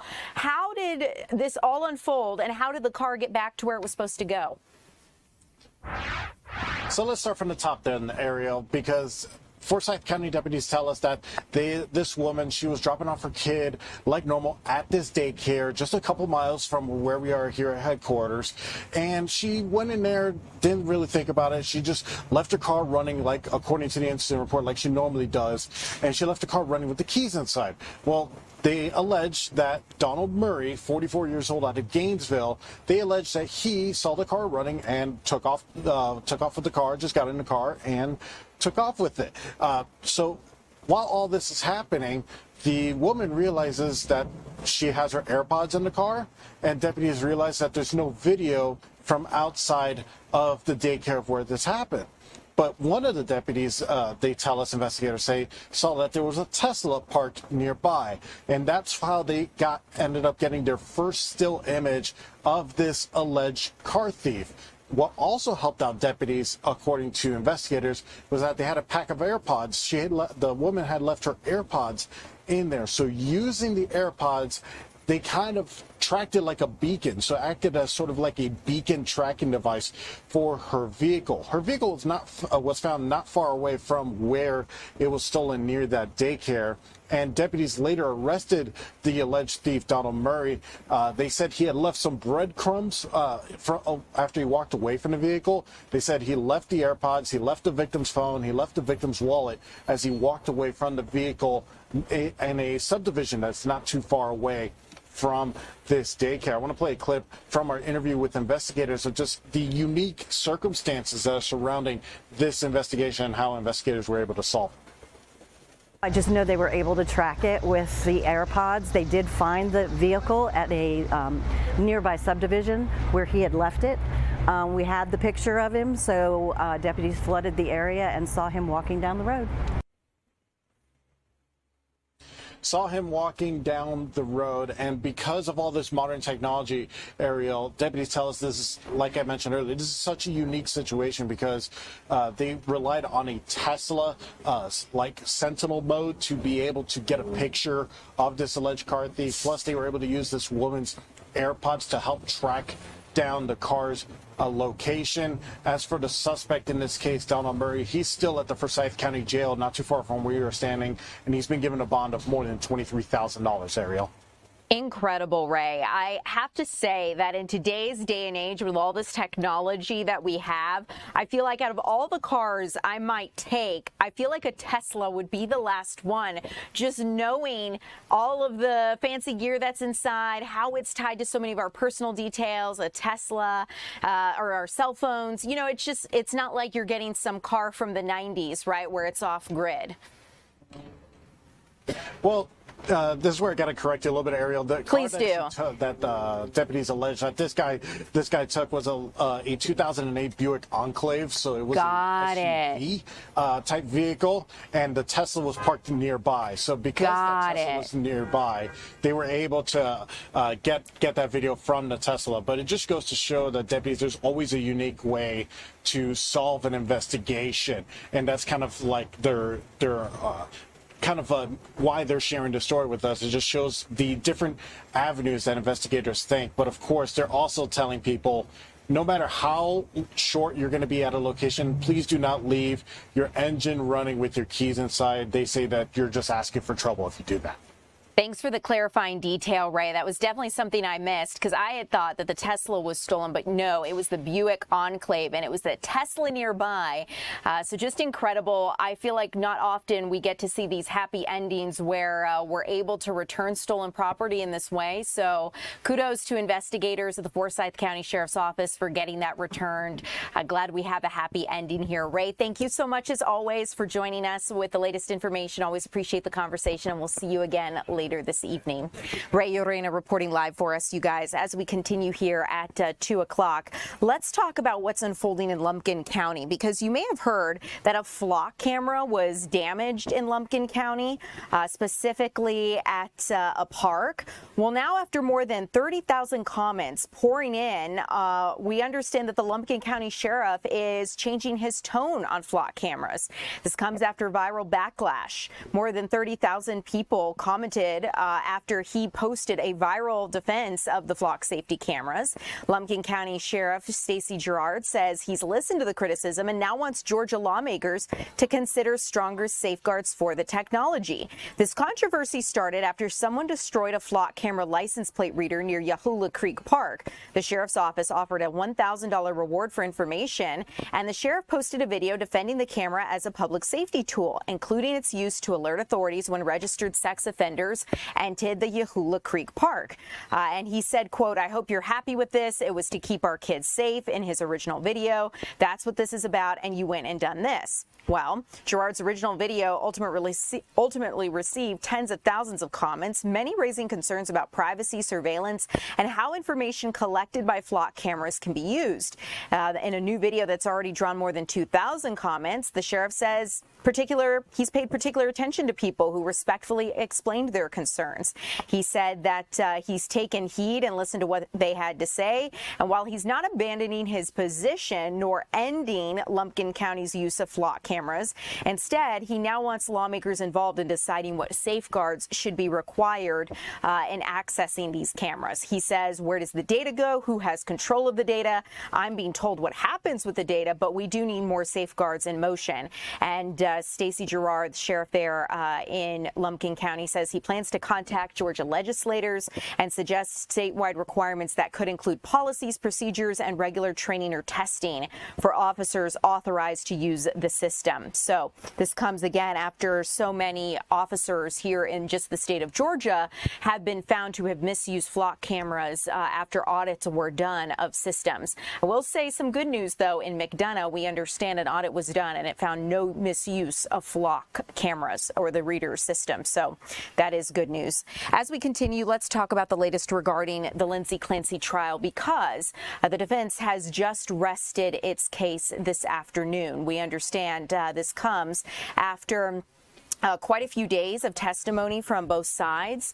The defense elicited more testimony about Lindsay Clancy's mental state, and prosecutors are then going to call rebuttal witnesses before attorneys make their closing arguments, which is going to come in these final days. 36-year-old Lindsay Clancy has pled not guilty to murder charges in the deaths of her 3 children, who range from 8 months to 5 years old. They were found in the basement of the family's home in coastal Duxbury, Massachusetts. Clancy jumped from a second-story window after strangling the children and remains paralyzed from the waist down. Now, Clancy's lawyer, Kevin Reddington, hasn't disputed that she killed the children, but says she should not be held criminally responsible because she suffered from postpartum psychosis, a rare mental illness linked to the stress, sleep deprivation, and hormonal changes that follow childbirth. Prosecutors argue that Clancy, a former labor and delivery nurse, planned the killings. The defense attorney, Reddington, sought to bolster that defense by having the jury hear from more of Clancy's family members who detailed her worsening mental health before the killings. He also called a psychologist who met with Clancy after the killings. Clancy's mother described her daughter as a dedicated and loving mom whose mental health began to decline in October of 2022. In a text message displayed to the jury, Clancy wrote, quote, "Mom, will you please come and stay with me for a bit? I'm really sick. Something is wrong," end quote. As we continue to follow this, we understand Reddington has said that in addition to postpartum psychosis, Clancy also had bipolar disorder and was over-medicated. Another defense witness was a psychologist who treated Lindsay Clancy in the hospital after she killed her children and said that she was unable to conform her behavior to the rule of law and had no appreciation for the wrongfulness of her act. We'll continue to keep you updated as this moves forward. Keep in mind, prosecutors argue that Clancy contrived to get her husband out of the house the day of the killings, and they've attempted to show that while she was getting treatment for anxiety, insomnia, and depression, she wasn't suffering from psychosis. So we will keep you updated as this trial progresses. It looks like court is still happening this afternoon, but the defense has rested its case, and we will move on to closing arguments once the prosecution has a few rebuttal witnesses. As we continue, you guys, taking a look at our timing, we are going to get a check of your weather forecast coming up next with meteorologist Lauren Robinson.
Welcome in, everyone. I'm Ariel Onstad here with meteorologist Lauren Robinson. And Lauren, taking a look at our weather forecast for the weekend ahead, I'm a little excited because I feel like it's a little better than maybe it could have been. Oh, it's going to be really nice. Okay. I think we've had some weekends recently where it's just too hot to function. It is. You know? You can't do much. But this weekend, we're going to see highs in the low 90s. We're even going to see those dew points drop a bit. So we're going to get rid of the mugginess. We're going to get rid of the extreme heat. Now, it'll still be above average. We're supposed to be in the upper 80s this time of year, but, you know, we'll take the little wins, the little victories we can get. I personally think it's going to be perfect this weekend. You can find me outside probably all 48 hours of the weekend. But we take a look at our current temperatures. We're already warming up this afternoon. Going to be a little warmer, mostly middle 90s today, but upper 80s to low 90s at the moment across North Georgia. We're seeing 90 degrees in downtown Atlanta. Same goes for Griffin, Covington, Athens, 93 in Eatonton. So, of course, once you factor in the humidity, today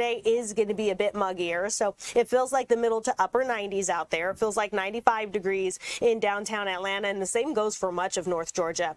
Our hot spots on the map right now, it feels like 99 degrees in Eatonton, and then as well as down in LaGrange. So today we're going to watch for those dew points to stay in the 70s, but tomorrow and Sunday they're going to fall into the 60s. It's going to be much more comfortable over the next few days. I can't wait. In the meantime, today though, we do have a chance maybe for a hit or miss storm through the afternoon hours. By the evening, any storm chances have really calmed down.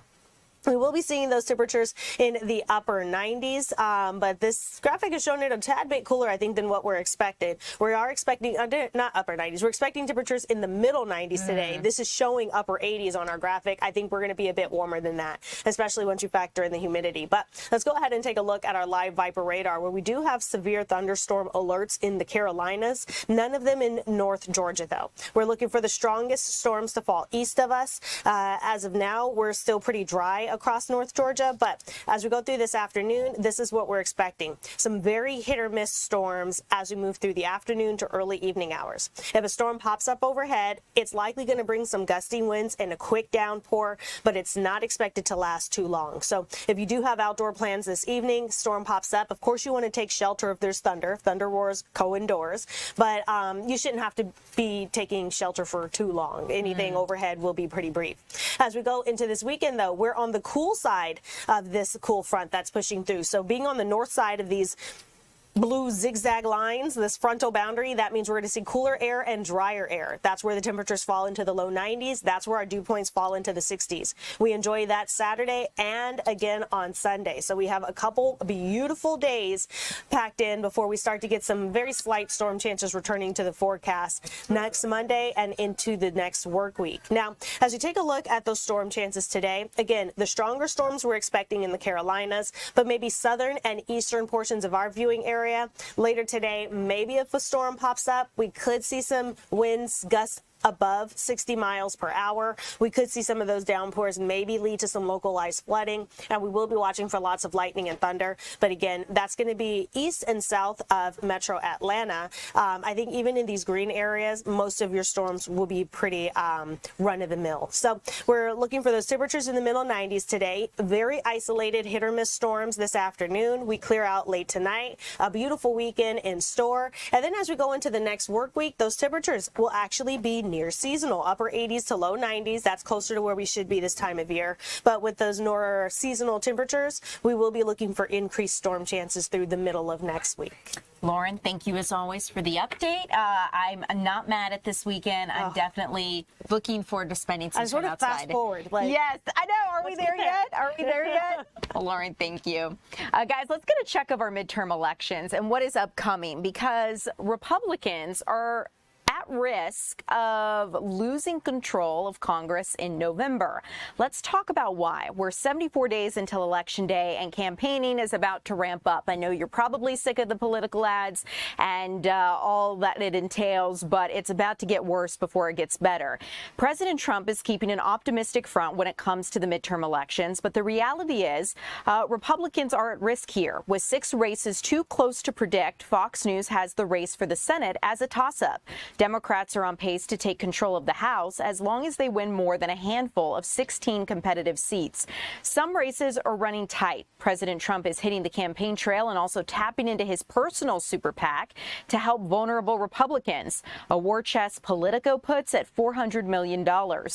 Meanwhile, the DNC is still facing a major money problem with nearly $18 million of debt against $16 million in cash, compared to the Republican National Committee's zero debt and cash balance over $130 million. Both parties also watching how socialist candidates fare in the general elections. They're making a splash in the Democratic Party and putting leadership in a tough spot by pushing far-left policies like abolishing the Senate, prisons, and ICE. A recent Fox News poll shows more Democratic voters lean towards socialism over capitalism, with 52% holding a favorable view. In the meantime, Vice President J.D. Vance is in Ohio today, and President Trump will be in South Carolina. So we'll keep you updated as things move forward. Treasury Secretary Scott Bessent is also previewing actions he says he's going to unveil come this Monday to further isolate Iran's economy. He said this will likely prevent a return to all-out war and bring down gas prices. So we'll keep you updated as that moves forward. But speaking of the midterms, President Trump is pausing tariffs on ground beef as he focuses on affordability. It doesn't mean the president's done with his tariff agenda yet, but he is focusing on some of these key issues ahead of the midterm elections. Today, the president announced a deal to suspend tariffs on 300,000 tons of beef imports for the next 90 days, saying it will be sold at 25% below current market prices. The president wrote on social media, quote, "This deal will reduce prices for Americans while giving space for our great American beef herd to grow again." At the same time, the administration is doubling down on other tariffs that went into effect earlier this year. Lowering prices is not going to be easy if the president cannot cut a trade deal with Canada. And those talks just got more complicated. Manitoba's premier says he won't support any deal allowing American liquor back into his province because he claims President Trump can't be trusted. Take a listen to that. But first, hear from the Treasury Secretary on the decision. Had to do substantial tariff refunds due to the court ruling, but with the Section 301 tariffs, I am confident that we will be back to the same level, if not higher, of tariff income for last year, and that is most of the increase in the deficit. And remember, we did not get here in a day. Some of our fellow Canadians, some of their employers, some of their businesses that we don't like Donald Trump's approach to trade or his way of treating Canada.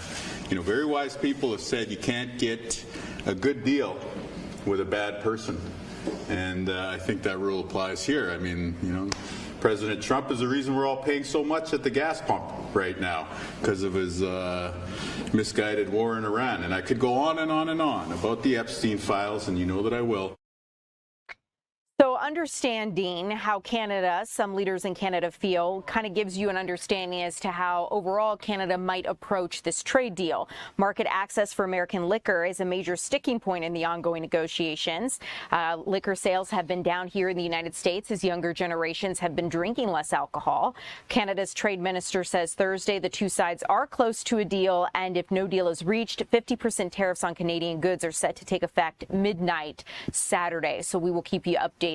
In the meantime, we understand that the U.S. government is beginning a large-scale removal operation of Haitian migrants that no longer have a protection status for U.S. residency. An Immigration and Customs Enforcement charter flight brought more than 161 Haitian deportees back to Haiti on Thursday. The flight is the first major removal operation of Haitians who no longer have temporary protected status, or TPS. The flight landed in a northern coastal city due to a U.S. ban on commercial flights to Haiti's capital, Port-au-Prince, due to dangerous gang violence conditions there. Immigration officials in Haiti say some of the returned deportees have criminal records and convictions, while others were in the United States illegally. A previous U.S. Supreme Court decision overturned lower court blocks of the deportations, which now enables the Trump administration to advance with the removal of Haitian migrants. About 350,000 Haitian migrants who once held legal status now face potential deportation. As we continue here really quickly, you guys, I want to get you an update on the Abercrombie CEO because you may have seen some discourse about this man. Let's talk about it. The former CEO of Abercrombie & Fitch will face sex trafficking charges. A federal judge ruled Mike Jeffries is mentally competent to stand trial. Jeffries had claimed dementia made him unfit for trial, but a judge said audio recordings of phone calls and an expert testimony showed Jeffries has sufficient cognitive function.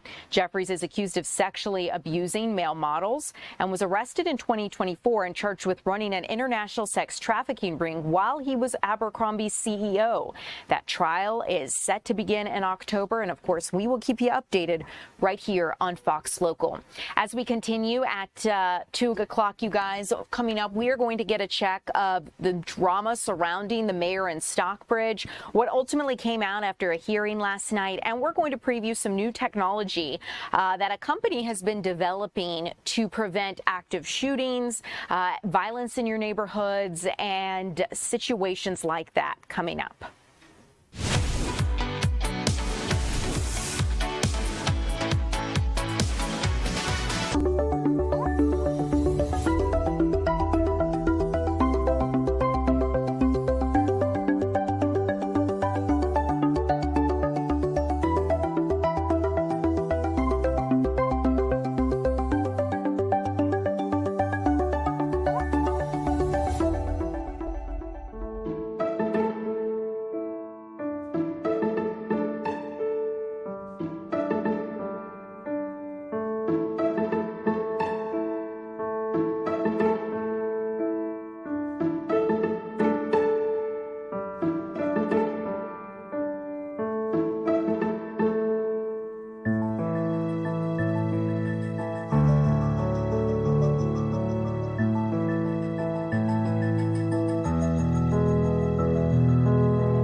Welcome back in, everyone. I'm Ariel Onstad. Thanks so much for being live with us on your Friday afternoon. Let's get out to Stockbridge and talk about the latest surrounding the Stockbridge mayor, who is denying misconduct claims. A hearing unfolded, a civil court hearing Thursday that shed light on the allegations involving Mayor Jaden Williams, including allegations involving explicit text messages sent to an 18-year-old high school student. That's really where this is coming from. Thursday's emergency court hearing stems directly from a civil lawsuit that the mayor filed against the city of Stockbridge. You may remember the city council voted in July to restrict some of Williams' administrative mayoral privileges. During the proceedings, council member Lakeisha Gant took the stand under cross-examination and testified that the council acted out of caution to protect the city from potential legal liability.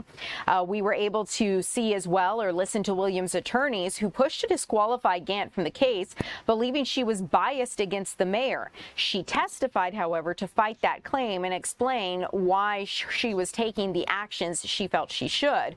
As she testified about the investigation against the mayor, she revealed a police report in an executive session that led to the council's decision to dig deeper into the mayor's alleged misconduct. Her testimony revealed that the council acted after receiving allegations involving an 11th grade male student who is 18 years old. She told the judge she tried to address the mayor privately, and then defense attorneys questioned Councilwoman Gant extensively regarding those text messages, Facebook posts, and messages that she sent to Williams' grandmother suggesting that he resign or step back. Gant maintained under oath that she can remain impartial during upcoming council hearings. Take a listen to some of the exchange between the defense attorney for Mayor Jaden Williams and Councilwoman Lakeisha Gant. You can say all day long, I am not biased. There's a reason, Your Honor, that they are hell-bent on keeping Councilwoman Gant on the panel. They are presumed to have opinions but be able to set those opinions aside if the evidence that ultimately comes in and the argument that ultimately comes in convinces them to the contrary. We had information that Jaden had sexual misconduct with an 11th grader. And the reason his contact with that 11th grader in high school, a local high school male, 11th grade male, was due to the fact that he had a mentorship program, some kind of mayor mentorship or ambassador program that the young male was a part of for the city of Stockbridge. So you can hear a little bit from both sides there as this hearing played out yesterday. Now, keep in mind, as we take a look at this story, an independent investigator was appointed to determine if Williams violated the city's code of ethics related to financial spending and this alleged sexual misconduct. Williams has denied all allegations of misconduct, maintaining that the claims are completely baseless. His legal team previously argued that the messaging happened before he was sworn into office. So as of now, the 22-year-old mayor, Stockbridge's youngest mayor, faces no criminal charges. We will keep you updated if this changes, and our Angelique Proctor is looking into this story. She's planning to join us at 3 for a further conversation on the issue. In the meantime, let's talk about what unfolded near Albany, what could have unfolded. Investigators have arrested a woman for plotting an attack. The FBI say they uncovered this secret plan to blow up the New York State Capitol with state senators inside.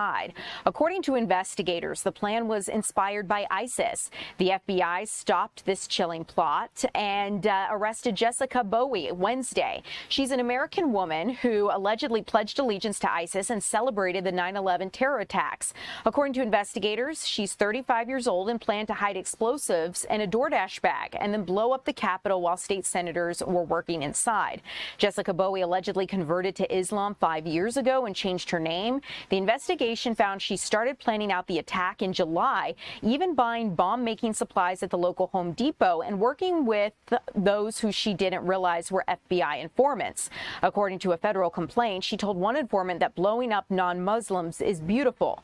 The FBI says she offered a partial confession during her interview with police, saying, quote, "You guys know enough. I'm going to prison for the rest of my life," end quote. She is now being held at the county jail there near Albany, so we will keep you updated. But speaking of ways to prevent attacks, let's get out to our Maria Guzman, who has been speaking with a company who's developing new technology to make sure that people can stay safe, preventing active shooters, crowd violence, things like this. Maria, thanks so much for joining us live. How is Dynamic Strategy Systems, the company in all this, planning to execute this technology? Hey, Ariel. Yes. So regarding the technology, what we're going to be talking about is active shooter prevention technology, right? So they're doing it through some ways. One of them is thermal imaging and fog machine that is for security purposes, right? I'm going to go ahead and flip my camera because we're in this school that is used for demonstration and commercial purposes, and there's some fog right now around. I'm going to go ahead and flip my camera to give you guys a look. So let's say right now there is a perpetrator right inside the classroom, right? If a school were to have a fog security system, the fog will go ahead and fill the hallway. The goal is to make it hard for the perpetrator to go from classroom to classroom.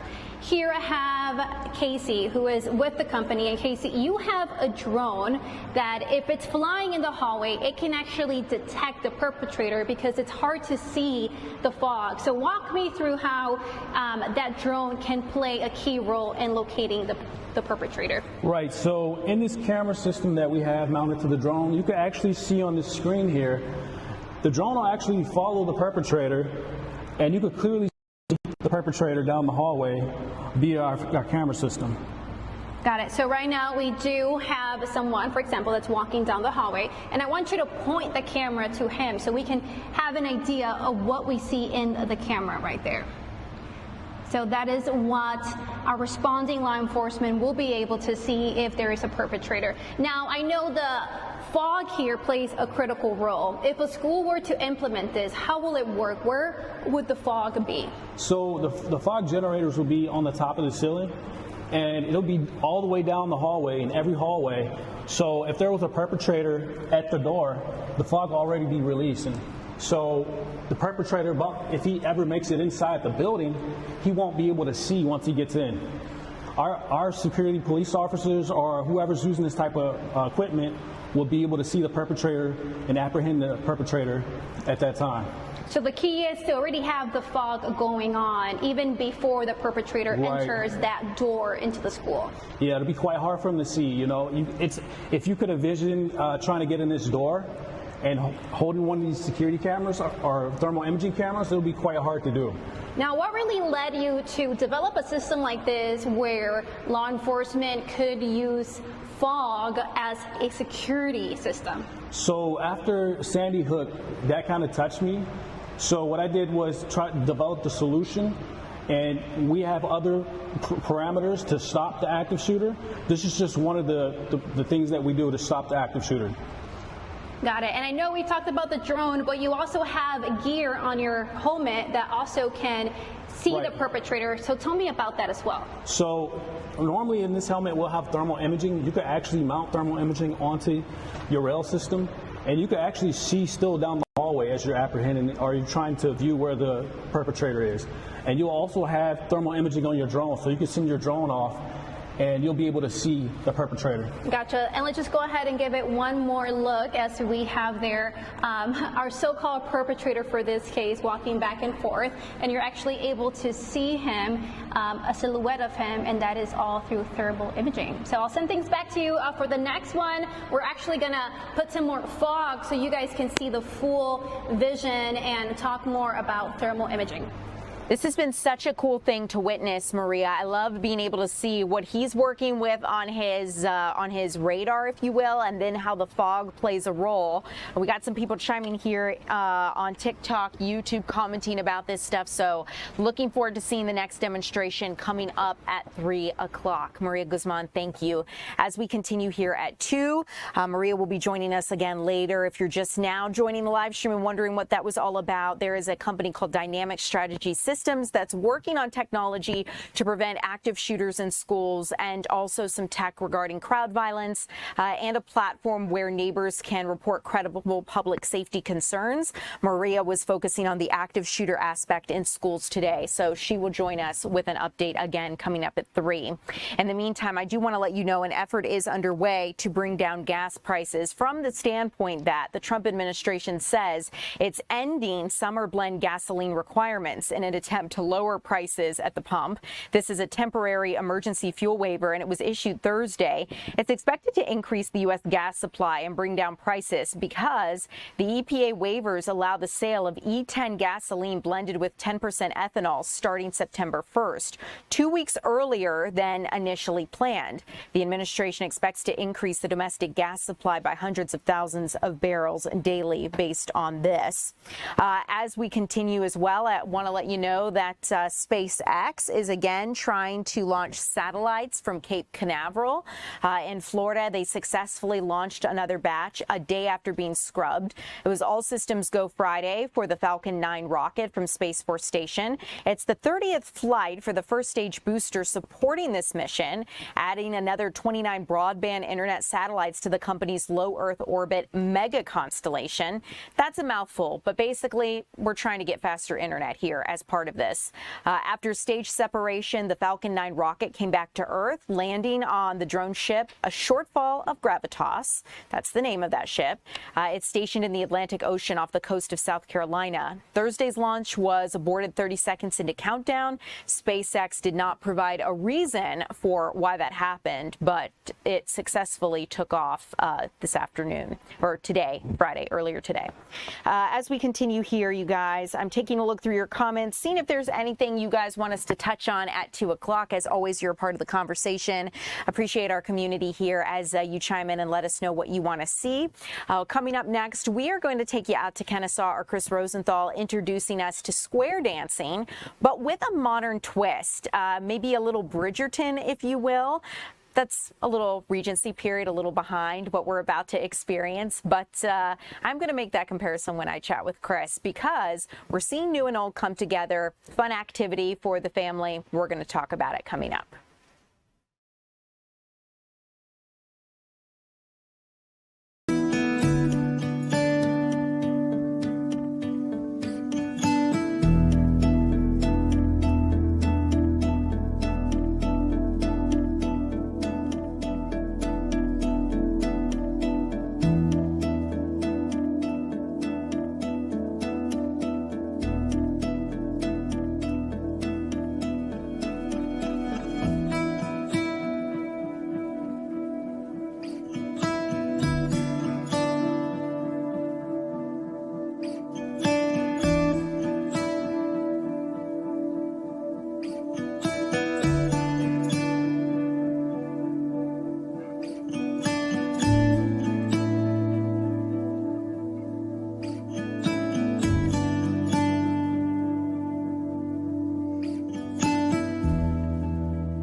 Welcome in, everyone. I'm Ariel Onstad. Thanks so much for being here and being live with us at 2 o'clock. Let's take you out to Kennesaw, where the Kennesaw Square dealers are mixing modern music with an old tradition of square dancing. Our Chris Rosenthal out live for us.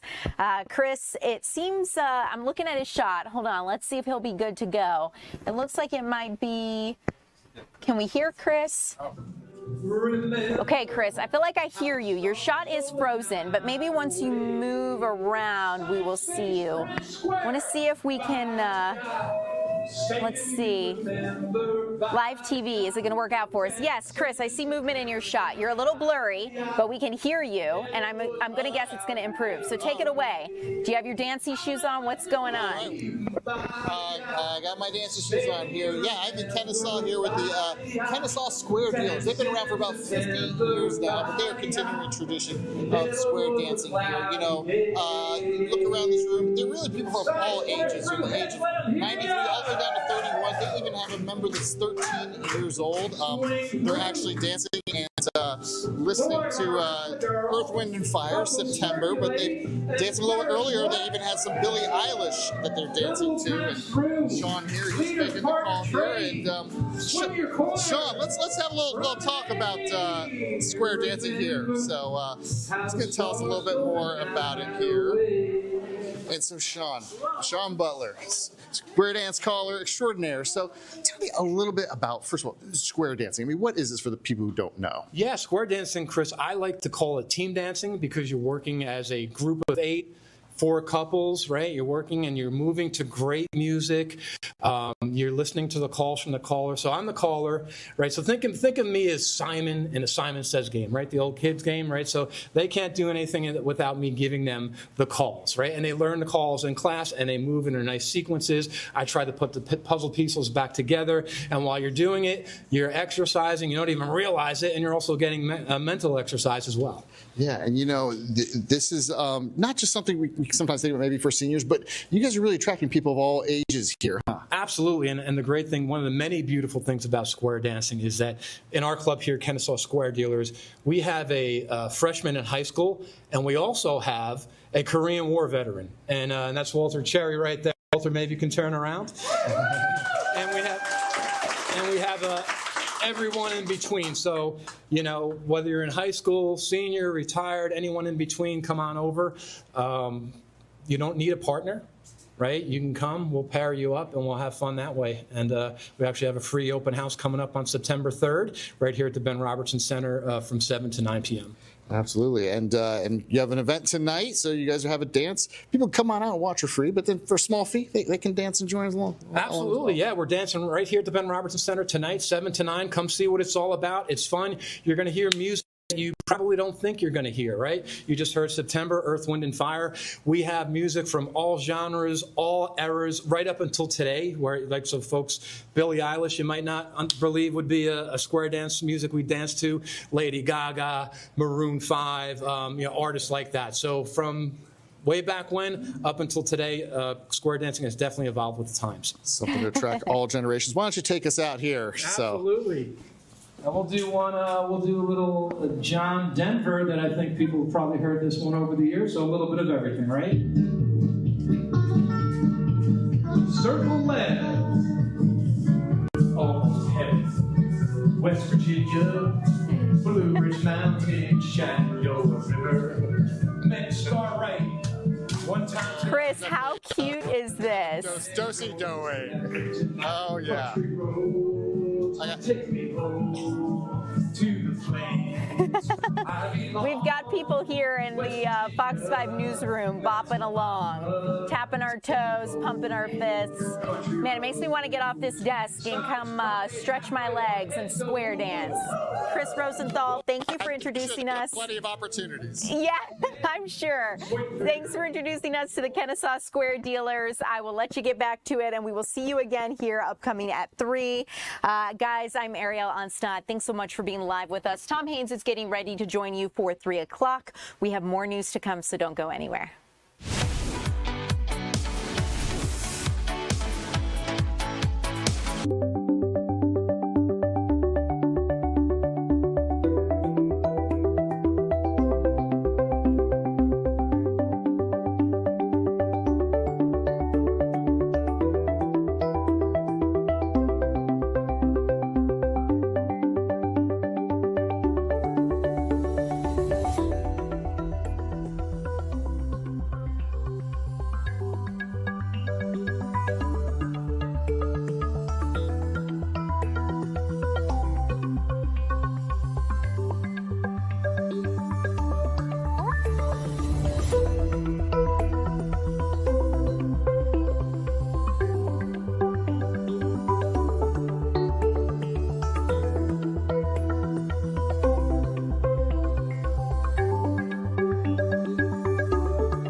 Ready to go on a Friday afternoon. So happy you're with us today. I'm Tom Haynes, live in the Fox 5 Atlanta newsroom with the 3 p.m. streaming hour here on Fox Local. Got a lot of news to get to this afternoon. Just because it's Friday doesn't mean a whole lot isn't going on. So let's get right to it and jump right in. We have some developing news this afternoon about a 21-year-old Wisconsin woman who's in custody after Cherokee County investigators say that she stabbed her own mother at least 10 times in a Chick-fil-A parking lot off of Interstate 75. Authorities say that Chime Marie Johnson and her 29-year-old mother were driving northbound back to Milwaukee when an argument apparently escalated inside their vehicle on Highway 92. Well, the mother managed to run inside the restaurant for help, where an off-duty Ackworth police officer stepped in until paramedics arrived. This was the scene shot by Skyfox 5. Investigators used license plate readers to track Johnson north to Whitfield County, where she was pulled over an hour and a half later. Johnson now faces aggravated assault charges under the Family Violence Act. 2 children inside the car were not harmed and are now in DFACS custody. Another developing story. We're talking about an 18-year-old Canton mother now behind bars in connection with the death of her 2-year-old child. Take a look here. Canton police arrested Devora Diaz-Perez Thursday evening following an interview with detectives. She faces second-degree murder, child cruelty, and reckless conduct. This comes less than 3 weeks after police arrested her live-in boyfriend there on the left, 22-year-old Celeso Edison Vicente, who was charged with malice murder. Well, investigators have not yet released details on what led to the toddler's death at the home on Cartersville Street, citing the ongoing investigation. Both suspects are being held at the Cherokee County Adult Detention Center without bond. Testimony from a court hearing Thursday shedding new light on ethics allegations surrounding Stockbridge Mayor Jaden Williams. Let's get out to our Angelique Proctor, who is on top of this story on this Friday afternoon for us, live from Henry County with the latest on details. Angelique? Well, good afternoon to you, Tom. Lots of people are awaiting this investigative hearing that will take place here in Stockbridge tomorrow. It will actually have a lot of information for the Stockbridge Mayor, Jaden Williams. He will learn at that time what the City Council plans to do. Now, this is a case that a whole lot of people are watching. The mayor certainly made headlines when he was elected mayor at just 22 years old, but now he is facing some pretty serious headlines, allegations of alleged sexual misconduct and alleged financial mismanagement of his city credit card, allegedly using that card for personal reasons. Now, yesterday, as you mentioned, Williams and his attorneys initiated an emergency hearing after filing a civil lawsuit challenging the City of Stockbridge's council decision to strip Williams of his administrative privileges. And that was, of course, during an independent probe. That probe is still underway. Council member Lakeisha Gant testified that the council acted after receiving a police report that alleged that Williams had sexual contact with a high school student. Now, defense attorneys immediately filed back. They said that Councilwoman Gant should be disqualified and not allowed to vote tomorrow because she has a bias against Williams. Let's take a listen to the testimony.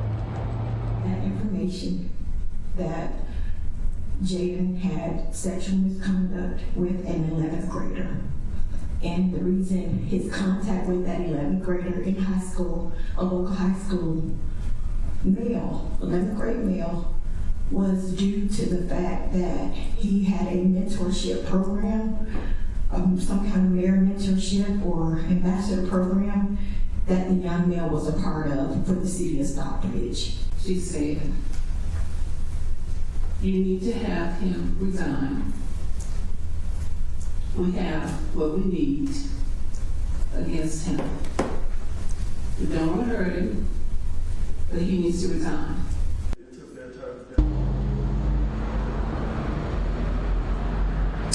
Now, the judge ruled that Gant will be allowed to vote on tomorrow. The administrative hearing will be right here at Stockbridge City Hall. It starts at 10 a.m. What I did learn that was new this afternoon, Tom, is that the investigator that is looking into this, and apparently this all started July 17th when the mayor's privileges were suspended. That investigator is Richard Hyde. Richard Hyde is a familiar name. He is well known in the state of Georgia. In fact, he used to be an Atlanta police officer and an investigative journalist for many years. I recall him during the Atlanta cheating scandal. He worked with Michael Bowers on that case, so a very well-known investigator with some 45 years of service and experience here in the city. Now, the mayor pro tem will preside tomorrow because Mayor Williams' privileges have been suspended, but he is going to turn everything over to that investigator, Richard Hyde, and then likely the council will take a vote.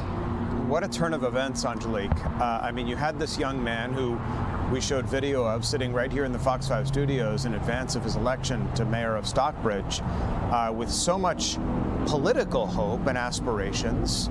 As I said, a young man, and now finds himself mired in one controversy seemingly after another. Yeah, there was a lot of promise around Jaden Williams. I recall coming down here to Stockbridge when he was inaugurated, and all of the people, there were so many people here, there weren't enough seats for all of us, and there was an overflow crowd. So a lot of people had high hopes for him. He won an incredible election against an incumbent, so it was kind of an uphill battle, and he took it on like a champ. And just about 6 months into office, we started hearing bits and pieces about all of this. And of course, Mayor Williams has said that he is innocent, and his attorneys will quickly point out he has not been charged with anything criminally. So it will be up to council to decide if these are ethics issues or how they're going to move on in this. And as I was reading paperwork today, I did learn that he will have an opportunity to speak or call witnesses or present his side tomorrow. So it could be a very lengthy hearing. We're going to be watching it, of course, and it'll be very interesting to see how this resolves itself, as you say, one way or the other. Angelique Proctor, live for us this afternoon. Angelique, thanks so much. Also in the news here at 3 o'clock, Atlanta police investigating a deadly shooting at a southeast Atlanta apartment complex where gunfire erupted for the second time in just a couple of days. Officers were flagged down around 1:30 Friday morning, this morning, found 33-year-old dead inside a gray SUV at the Villages of Castleberry Hill on McDaniel Street. Now, investigators believe that the shooting stemmed from an attempted robbery involving people who knew each other. Detectives interviewing a witness who was inside the vehicle when the shots were fired helped identify the gunman who fled the scene on foot. Just one day earlier, gunfire at the same apartment complex struck 4 vehicles and several unoccupied apartments. Police haven't released the victim's name, and no arrests have been made as investigators work to determine if the 2 incidents are indeed related. To Cobb County now, where a man has been sentenced to life in prison without parole, plus 490 years. So he's not going to see the light of day again for the horrific abuse of a 1-month-old infant. 27-year-old Marcel Moreland entered a non-negotiated guilty plea to 25 felony counts, including rape, child molestation, and incest. Prosecutors say the systemic abuse and exploitation began when the victim was just a month old and continued until she was 6 months old. Cobb Superior Court Judge Robert Leonard handed down the maximum sentence Thursday. District Attorney Sonia Allen called the crimes unimaginable, vowing that her office will remain relentless in pursuing anyone who preys on vulnerable children in the future. Atlanta firefighters had to battle a house fire and rescue several pets today in northeast Atlanta. Crews responded to heavy flames coming from a home on North Avenue around 9:20 a.m., where the fire had already spread into the attic and was threatening a neighboring house. Firefighters quickly protected the nearby property and rescued a cat along with multiple chickens and ducks from a small farm area behind the home. No injuries were reported, though a second cat remains unaccounted for. The homeowner told investigators that she believes one of her cats may have accidentally started the fire by knocking over a heater used for a turtle. Atlanta Fire is working to determine the official cause of that blaze. Coweta County deputies have 2 Florida adults this afternoon in custody after finding a missing child inside their truck during a routine traffic stop. Let's get out to Doug Evans, who has details from Senoia this afternoon. Doug? Hey there, Tom. It was Senoia police say they got a flock camera hit on a pickup truck associated with a missing child out of Pasco County, Florida. Took it pretty serious because when they pulled that pickup over, it was a F-250 out on Highway 16 here in Coweta County. They had their guns drawn, taking it very, very seriously indeed. They ordered the driver out of the vehicle in what they call a felony car stop. He came out, cigarette in mouth. Haven't seen that before, but there you go. And surrendered to Senoia police. Turns out he is 35-year-old Canton Lee Elmer. Passenger in the car was Aja Lynn Eddy, apparently his girlfriend. Turns out that Elmer is the father of the missing child. Doesn't have parental custody of that child. Apparently had just gotten unsupervised visitation, according to Senoia police. And on the first weekend, drove out of state with him, which was a huge no-no. Got him into trouble. Big trouble, along with his girlfriend as well. When they searched the pickup truck, they did find the child inside, along with 3 other children. So 4 kids altogether in this pickup truck in the back seat. Police tell me there weren't enough seat belts, not enough seats for 4 children. There were also 2 dogs and a cat back there as well. So they're facing a number of charges. Let me list them off here to you. Reckless conduct, for one thing, for not having enough seat belts for all of those children. One of the children was asleep on the floorboard of the pickup truck. They're also charged with interference with custody here in Georgia. I understand from Senoia police that Elmer is facing other charges in Florida as well. All the kids are safe now. No issue with that, and have been returned to the mother or for Miss Eddy, wherever they belong. So that's the latest here. Interesting enough, again, word of a flock camera being used. I think as flock grows more controversial, we're hearing more and more of these cases, Tom, in which they have benefited law enforcement, this time finding a missing Florida child. Doug, that's just it, Doug. These cameras, you mentioned a great point, are becoming more controversial, those for and against, to the point where they've had gatherings, rallies, protests, whatever you want to call it, downtown at Atlanta City Hall, vowing for legislation to limit the use of these cameras. And yet, you know, to contrast that, we have cases where children are saved and criminals are tracked down and murderers are found because of the use of these flock cameras. So much to reconcile here, the pros and the cons, and balancing both of them. It's remarkable. You hear of so many of these people fleeing police, and thank goodness in this case it appears that this guy pulled over his truck there. Interesting, I was looking at the video of how the other people on the other side of the road, when that guy got out, the officer, the deputy with his gun stopped, everyone was like, you know, they didn't know what to do, but it was kind of a remarkable situation how it went down. Yeah, I noticed the same thing, Tom. What would you do if you were in oncoming traffic and there's an officer with their gun drawn and pointed at a vehicle that is right outside your window?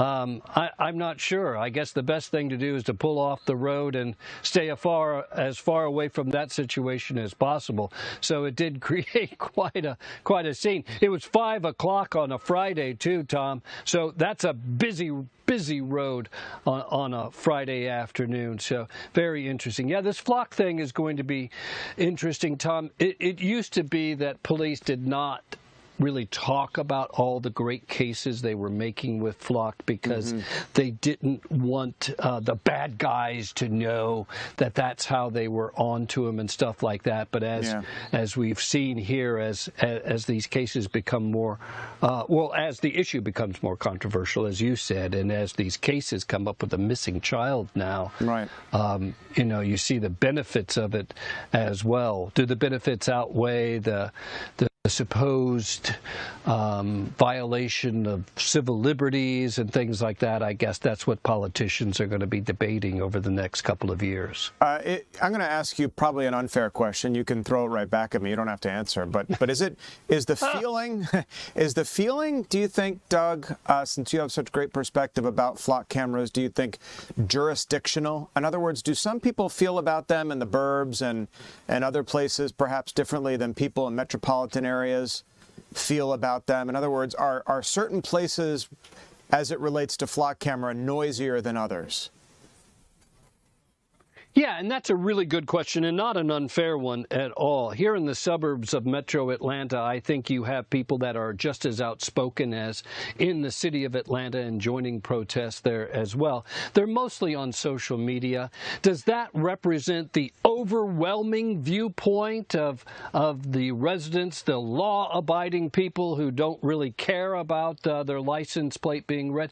Simply don't know, and I've never seen any studies on it. It's only been anecdotal based on what we're seeing on social media. So can you trust that to say, oh, just a huge outcry among the citizenry? Well, yeah, on social media, sure there is. But does that represent everybody else? I don't know. One other point, and I hear from cops all the time on this issue, and I had a cop tell me the other day this point. I think there's some validity to it. You may not like this viewpoint, especially if you're opposed to flock cameras, but you don't have a right to operate a motor vehicle on Georgia roadways. That is a privilege that is granted to you by the state of Georgia. And so you operate, the state of Georgia tells you when to stop, when to go, when you can turn left, when you can turn right, how fast you can drive, how slow you can drive, where you can park and where you cannot park. And so the right-of-ways belong to the government itself. And so it's not unlike when you walk into a jewelry store and there's cameras everywhere. The proprietor of that store has the right to film their property. Some people see it as the same thing, where you don't have a right to drive your car on the roadway. That is a privilege that's granted to you by the state of Georgia. Well, the debate surrounding the efficacy of flock cameras and their conformity to whether they're an infringement on our civil rights is going to be an interesting one to watch. Probably both at the local, state, and even, I'm sure it'll get up to the federal level, but we'll just have to wait to see how it unfolds. Doug Evans with dramatic video of the takedown of that father who wasn't authorized to be traveling with that child. Doug, thanks so much.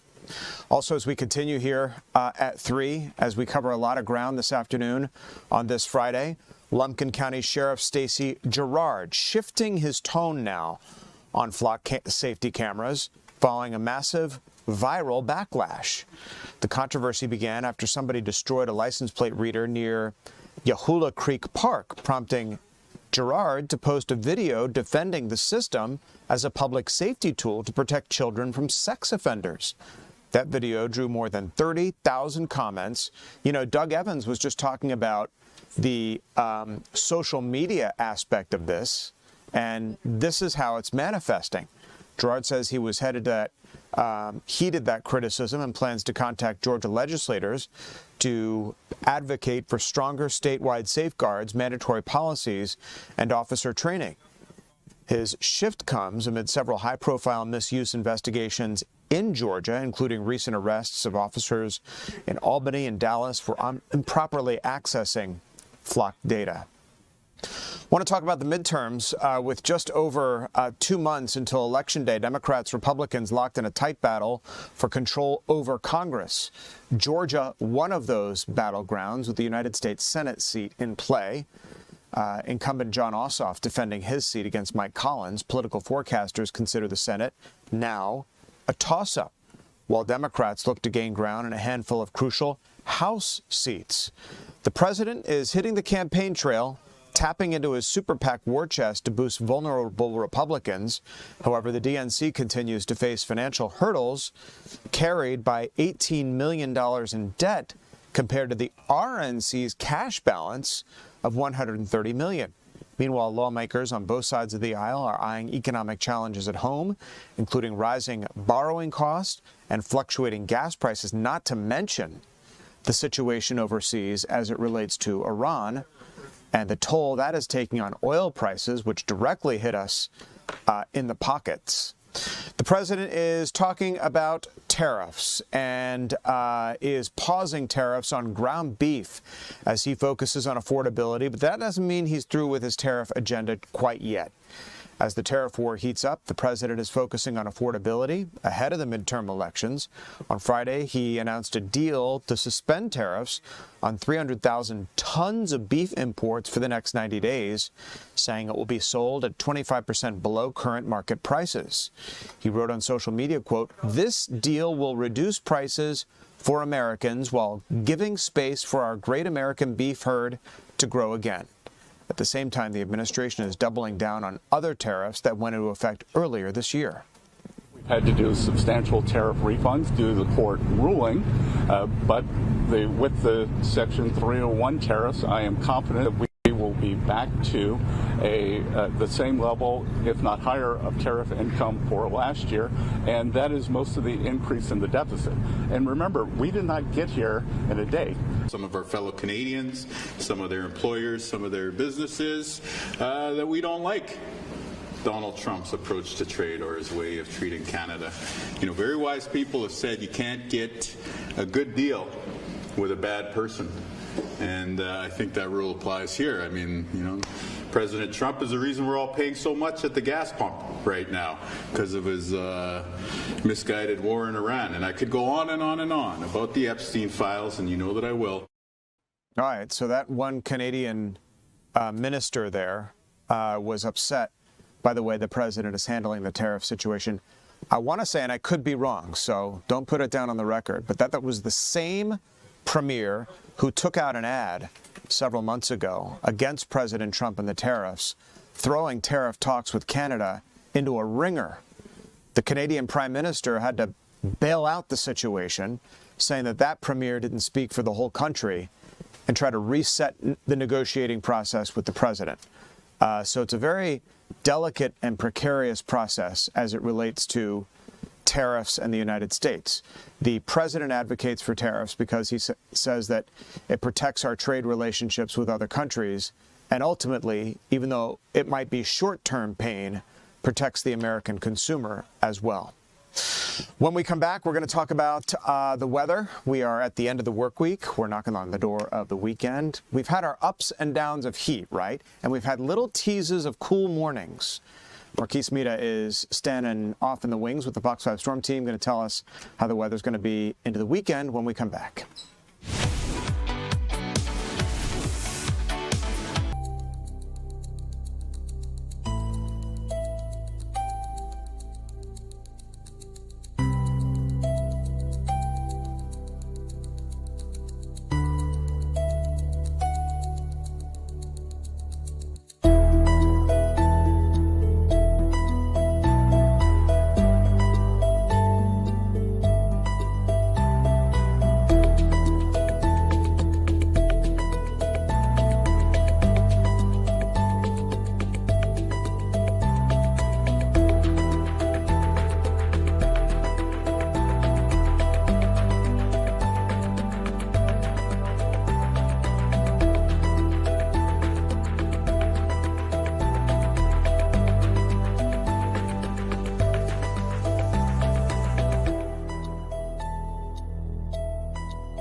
Welcome back to the 3 p.m. streaming hour here on Fox Local. Tom Haynes, Marquise Mita with the Fox 5 Storm Team talking about our weather on this Friday afternoon. Marquise, not a bad way to end the work week. We've certainly seen our share of almost 100-degree weather. Yesterday, no exception, but feels like things are kind of getting better toward the weekend. Yeah, I feel like this is the last hump or the last hurdle we have to get through here in northern Georgia. We still have a threat of severe weather, but that's well into the east.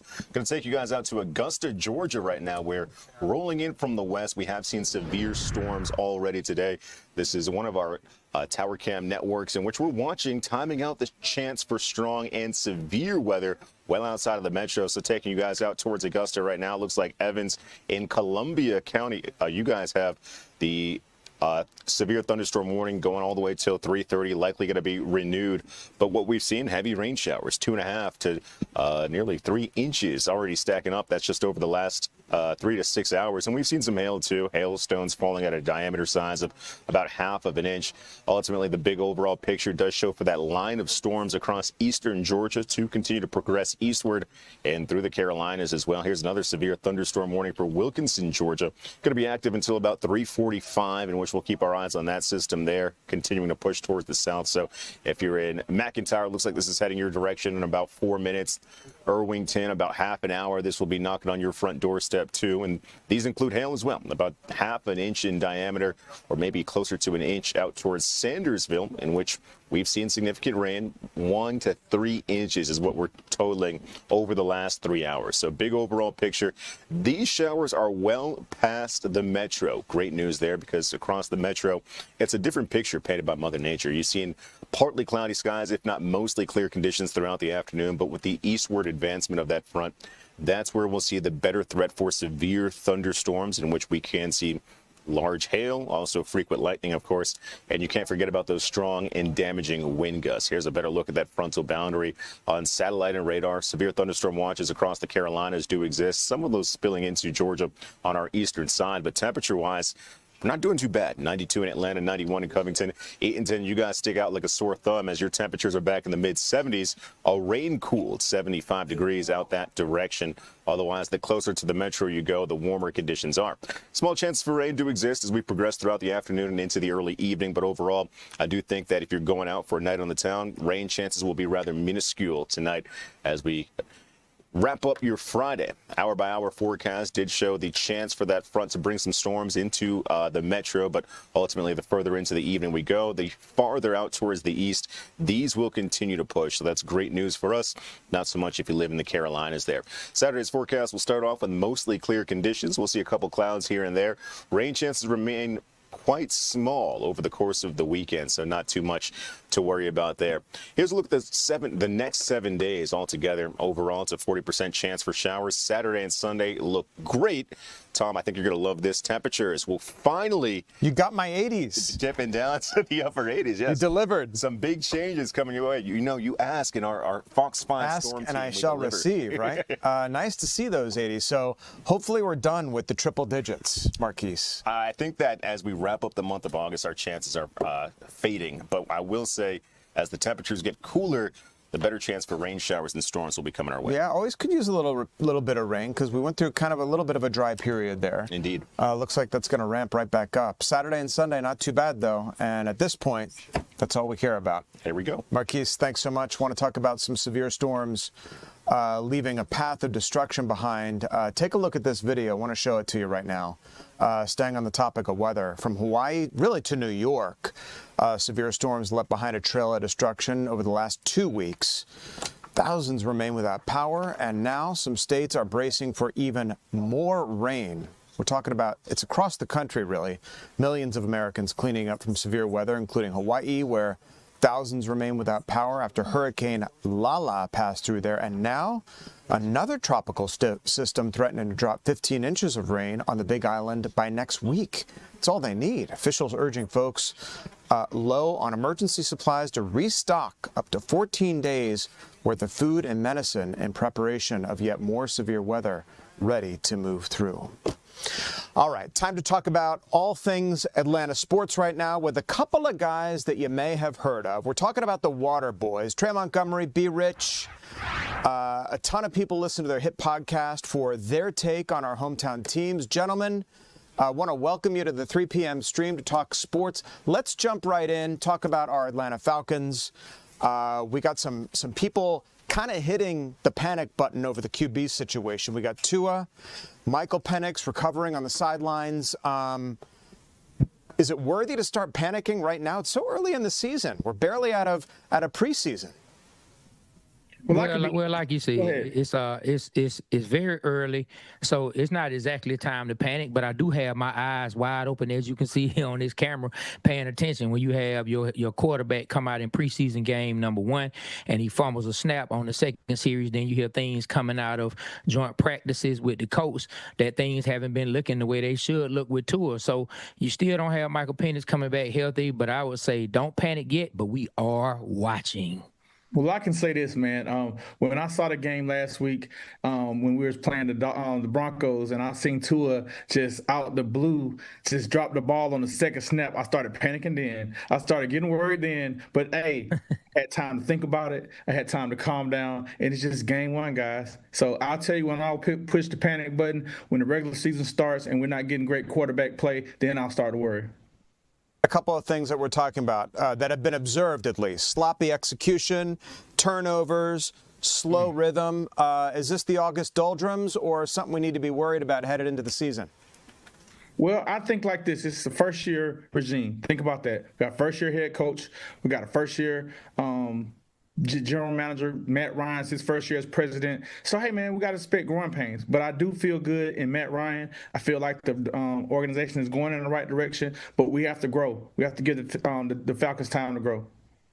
So it's to be expected that you're going to have, like B. Rich said, some growing pains. But at the same time, I think a lot of fans, and myself included, came into this. When you have a new coach and changeover, you understand that a new regime is coming in, but you want to see some organization. You at least want to see what the plan is, that the coach has everything under control, that he has the guys disciplined out there.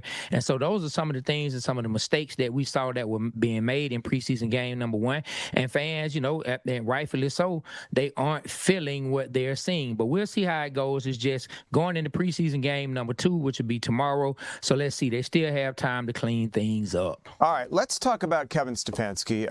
All eyes sort of on him as we head into the regular season. And some criticism about the way things are going right now. Some mistakes that have been made, guys. Do coaches kind of intentionally keep things on the DL and protect their best players in these early months of the season?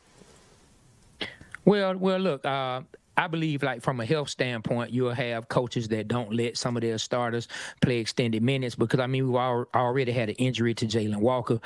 We've already lost James Pierce to something that had nothing to do with injury, but I can see the coaches and the staff not wanting to lose more players, but you have to put them out there, and you have to, like I said a little bit earlier, you have to start seeing this team be disciplined. When you hear about the Indianapolis Colts in joint practices having Daniel Jones go 14 for 14 against our defense, how about us? Can we get that same type of action? So I'm not looking at Kevin Stefanski from a negative standpoint, but me and other fans, we would like to see our team have drives like that and quarterback play and play from the team the same way. Well, I feel like this. I feel like when we hired Kevin Stefanski, I didn't understand the hire because he had 2 losing seasons in Cleveland. But what made me feel better was Matt Ryan. And Matt Ryan, we trust. He put his all into Kevin Stefanski, and now Kevin Stefanski is the coach. So I'm trusting Matt Ryan. So we shall see. But think about this: it's going to be the first game of the season is against Pittsburgh Steelers. I don't think the Falcons are going to show. We have no film on anything with the Falcons and Stefanski, so they're not going to show anything and give their cards to the preseason game. So game 1, I'm expecting big things. I have expectations about that. So preseason, I'm not going to really put too much into that. And keep in mind, this Saturday, the starters aren't playing. Got to pick up on something you talked about Matt Ryan. He's in the front office, obviously, but is his effect, is it like the waterfall effect? All right, you got Matt Ryan, who knows all of these teams, frankly, and a lot of players still around. He knows the coaches, he knows the plays. So is his influence making its way all the way down to the sidelines? Yes, in my opinion, yes. You can feel that this Matt Ryan has his thumbprint on this team. What do you think, Trey?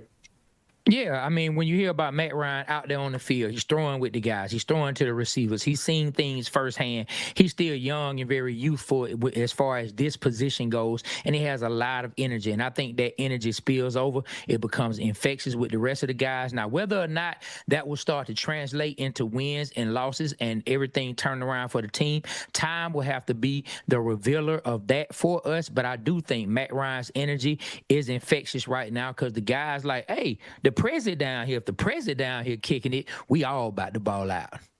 Let's talk, before we let you guys go, I want to talk about baseball and our Atlanta Braves. Summer almost over, September right around the corner. What is the postseason looking like for our Atlanta Braves? Are we running out of time there?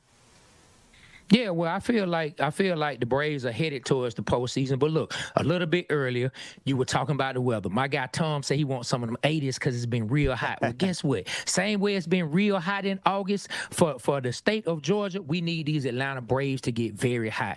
We've seen our team a lot of times start off very strong like we did this year at a record pace and then kind of tail off near the end. But most of the teams that end up making the World Series and making these big playoff runs, same as we did for our last World Series, they get hot in August, September, heading into October. We would like to see that for our Braves. It's time to heat up just like Georgia has been in August. Well, I agree with Trey. We need to catch a streak and heat up. But hey, October baseball, September baseball, it's all about pitching. Pitching. A great pitching staff shuts down all hitting. The Braves need to pick it up on the pitching, and if we can get that going, we can go deep far into the playoffs. Yeah, they got a 75-53 record, comfortable multi-game cushion, and it's looking good. I mean, the glide path is good. Atlanta exactly, some say, where it needs to be headed into the postseason. So at least perhaps they can ride a little momentum as we head into September, guys. Before we let you go, Trey, I don't mean to put you on the spot, but I understand you have a regular segment called Sports Bars, all right? And we've been talking about it here in the Fox 5 Atlanta newsroom, and we want to know what that's all about. Well, sports bars is, so if you know anything about the world of hip-hop, you see these plaques on the wall. Me and B. Rich, we come from the music industry, and if you know anything about the world of hip-hop, they call rhymes bars. You're spitting bars. So look, I do them now about sports, so we call them sports bars. So I have something short, and we're going to talk about this. It says, our preseason game left a lot of fans mad. Our birds couldn't get anything to stick. Cooper Rush was out there throwing interceptions like, you get a pick, you get a pick, you get a pick. Some say the season is already done. But see me, I say this season is still alive. So tune in every week as we break down these Falcons. The Water Boys on Fox Local with Fox 5. All right, if that doesn't light a fire under the Falcons, I don't know what will. Good stuff, guys. To find more Water Boys show content, follow us on their social media platforms, YouTube, The Water Boys Show 404, Instagram, Facebook, TikTok, at The Water Boys Show. Gentlemen, Trey, B. Rich, great to talk to you, and we'll see you right back here next week. Thanks for joining us. Thank you. All right, Tom, stay cool out there in that heat, my guy. All right, have a great afternoon, guys. Thanks. We'll be right back.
Well, today we're with a company that's working to come up with initiatives for active school shooter preventions. It's a real issue, one that we don't necessarily like to talk about, but is necessary. Also, crowd violence detection, community reporting platforms from neighborhoods for credible concerns. All things meant to protect us. Maria Guzman live at a local school to show us how this technology works. Hey, Maria.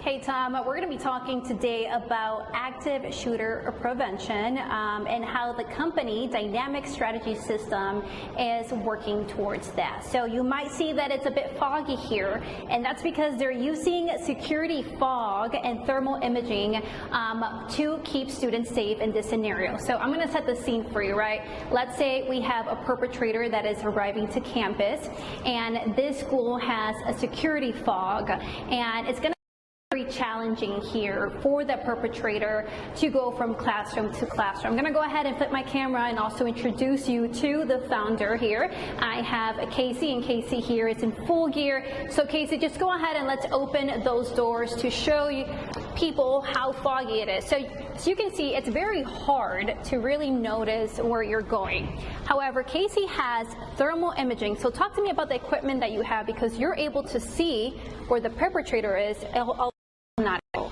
So basically, as you can see on the phone, you can kind of see Maria here, and you can see through the fog. If you didn't have this type of equipment, you couldn't see. Well, you have somebody down the hallway where you could actually see them. Now, the fog would be a lot thicker than this. For us, you have to take slow steps. This is not something you can you can run down the hallway. This is something that you would have to really train for. And even I myself don't train, but the police officers would definitely train for something like this. And so you could just see visually what it will look like. So right now we do have an actor that is walking. Point your camera there so you're able to see our actor here, our so-called perpetrator. So just to give you guys some perspective, this is all that I can see, right? So I don't really see much. I don't see someone moving. However, he's able to see the actor that is moving. And the challenge here is we want it to be hard and difficult for our actor to access some classroom. And so here fog plays a critical role, right? So if a school were a fog system like this, where would it be located? So each hallway will have, 2 to 4 fog generators, and depending on where the actor is, you will be able to release the fog. So, or you could just release it in the hallway area, because the kids will already be in their classrooms. They won't be in the hallway.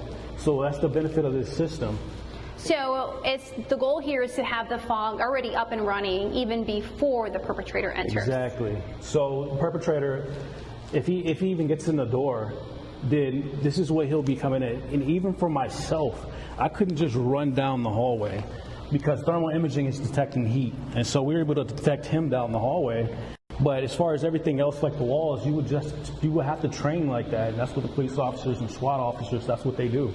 Now, I will say we did have the fog much more thicker. Even here, it's challenging. I'm taking very slow steps, but it was even much more thicker. We opened the doors because it was getting too thick, and it was just definitely hard to see. Talk to me as well about what really led you to just establish this type of system for active shooter prevention. So after Sandy Hook, it really kind of touched me, and I saw the police officers, at some of the situations, not just Sandy Hook, but just some other situations where the police officers needed a tool, and this is a tool that they could use. Also, our camera systems will have thermal imaging on them, and it will tie into our thermal viewing system. This is just one of the systems that we have that we could demonstrate at this school that we're renting out for just demonstration purposes. I know in the last hour we talked about the drone and how, for example, if you were to use that in this scenario, how would it work in locating the actor as well? So aerial view, also you can send it down the hallway. Our drones also have thermal imaging. And so if you want to send the drone off to be able to see the perpetrator, and look, while you're doing that, if you want to see the perpetrator, you can see on the drone exactly this. There we go. So you're able to see me much more even throughout the fog. So it's just one of the ways that they are trying to prevent active shooters from having any control of their environment. Again, the fog here acts as the barrier. I want to ask you, is this patent? Is this something that... It's patent pending. I myself have over 25 patents. Patent pending technology, mostly developed for the military. This is actually for a school system, and home security and office security, also school security, active shooter prevention. Thank you so much. So again, this is all by dynamic strategy system, and here fog is playing a key role in making it harder for that actor, for that perpetrator to reach the classrooms, Tom. Yeah, what an innovation. Love the fog, love the disorientation that technology provides, and the heat-seeking ways that you can see people inside those hallways. And I love the fact that the guy that you're talking to, Casey, who came up with all this, has frontline experience, so he knows what he's talking about, and he's intimidating looking too. I wouldn't want to meet him in the hallway in the middle of all that fog. So great stuff, all in the interest of protecting our students in the classroom. Maria Guzman, Casey, guys, thanks so much. When we come back, going to head to Kennesaw University, have a little fun, a little bit of a lighter topic. Check in with our Chris Rosenthal, who has his dancing shoes on this afternoon when we come back.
Welcome back to the 3 p.m. streaming hour. So happy you're with us this afternoon. If you're looking for some fun and in a community that's putting it all together, some folks up in Kennesaw want to have you out to square dance, all right?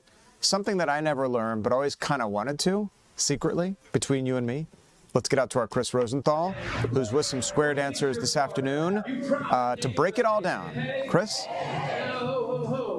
Tom, this is your chance over here in Kennesaw. I'm joined with the Kennesaw Square Dealers. This club has been here, they've been doing this for about 52 years actually here in Kennesaw. But they've been evolving with the times and been welcoming new members, old members. They have people here from age 31 to 93 years old, and we're actually they're actually dancing to some more modern music, some Pitbull, but they dance to everything, not just old songs, but new songs. they were dancing to some Billie Eilish earlier. We got Sean Butler here. He's making the calls. Let's listen to him make some calls here. Veer to the left and Ferris wheel! All right, Sean. I want to ask Sean some questions here about square dancing here. So he's going to introduce this to us here. They're taking a little break for this interview here. But Sean, tell me a little bit about square dancing. For those of us that may not know too much about this, we've heard of it, I'm sure, but tell me about it. Square dancing, as you can see right there, is fun. I like to call it team dancing, Chris, because you're working with teams of 8. 4 couples in a square. They're moving around to the calls I give them. They've learned calls and classes and things like that. And it's fun. Think of me as Simon in the Simon Says game, if you remember the kids game, right? So they can't do anything without my calls. And for me as a caller, it's putting puzzle pieces back together. And we're all doing it to great music. You just heard a little Pitbull there, right? So that may be some kind of music that you wouldn't associate that necessarily with square dancing, but we do stuff from all eras, all different styles, 60s, 70s, 80s, right up in today, whether that's Lady Gaga, Adele, Billie Eilish, Maroon 5. So we give you the whole gamut. Yeah, and this really, it attracts all ages, huh? Yeah, I think one of the most beautiful things about square dancing, and specifically this group, is that we have, for example, a club member who is a freshman in high school, and we also have a club member who is a Korean War veteran. Right, so you have all of that and everything in between, and I love how it bridges generations together. And you can just go out there for 2 hours, kind of forget your cares for a couple of hours because you really have to concentrate on the calls and move around. You move into, great music. You're getting your steps in. End of the night, you didn't even realize you just put on 6,000-7,000 steps in a 2-hour dance. Not to mention the mental activity as well. Yeah, and you have a lot of, there's some opportunities here for people to take part in this. In fact, there's even an event tonight, huh? We have a regular dance tonight here at Kennesaw Square Dealers, Ben Robertson Community 7, 2753 Watts Drive in Kennesaw. Come on over and check it out. And then what we'd really like to mention is that on September 3rd, Thursday night, we have our free open house from 7 to 9. Ben Robertson Community Center. Come on over. We're going to teach you some calls. We're going to have some fun. We're going to move to some great music. And if you like that, we have our weekly classes starting that Thursday after for 14 weeks. And love to have you. Atlanta, you are invited to dance with us. And partner or not, you don't have to have a partner. That's a great point. Yeah, partner or not, you don't have to have a partner. Singles welcome, couples welcome, all ages welcome. The only thing I ask of you is that you just come and have fun. Awesome. And these people having fun. Speaking of having fun, I want to watch them have some fun here and then dance along to some of your calls here. And I love the outfits too, by the way. Here we go. Side space, grand square, go.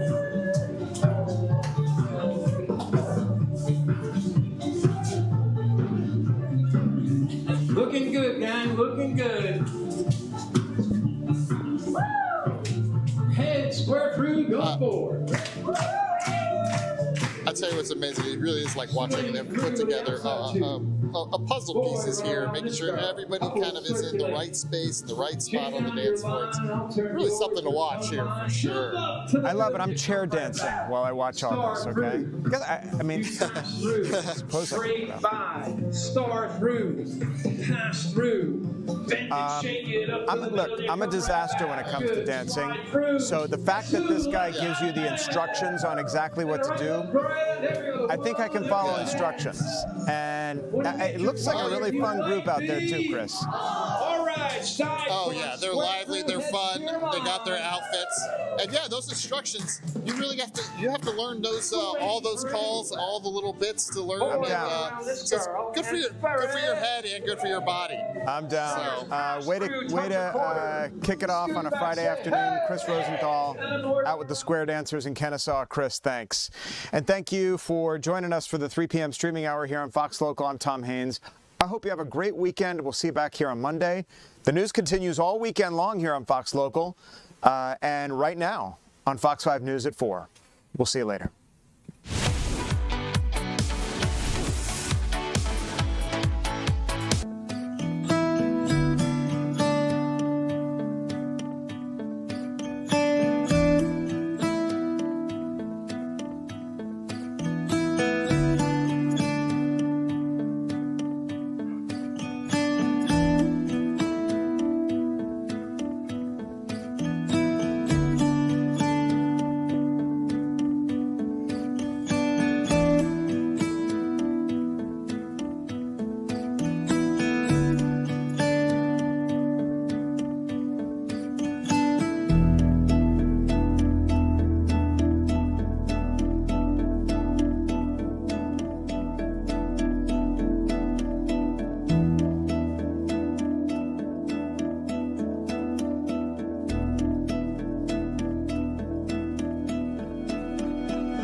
you.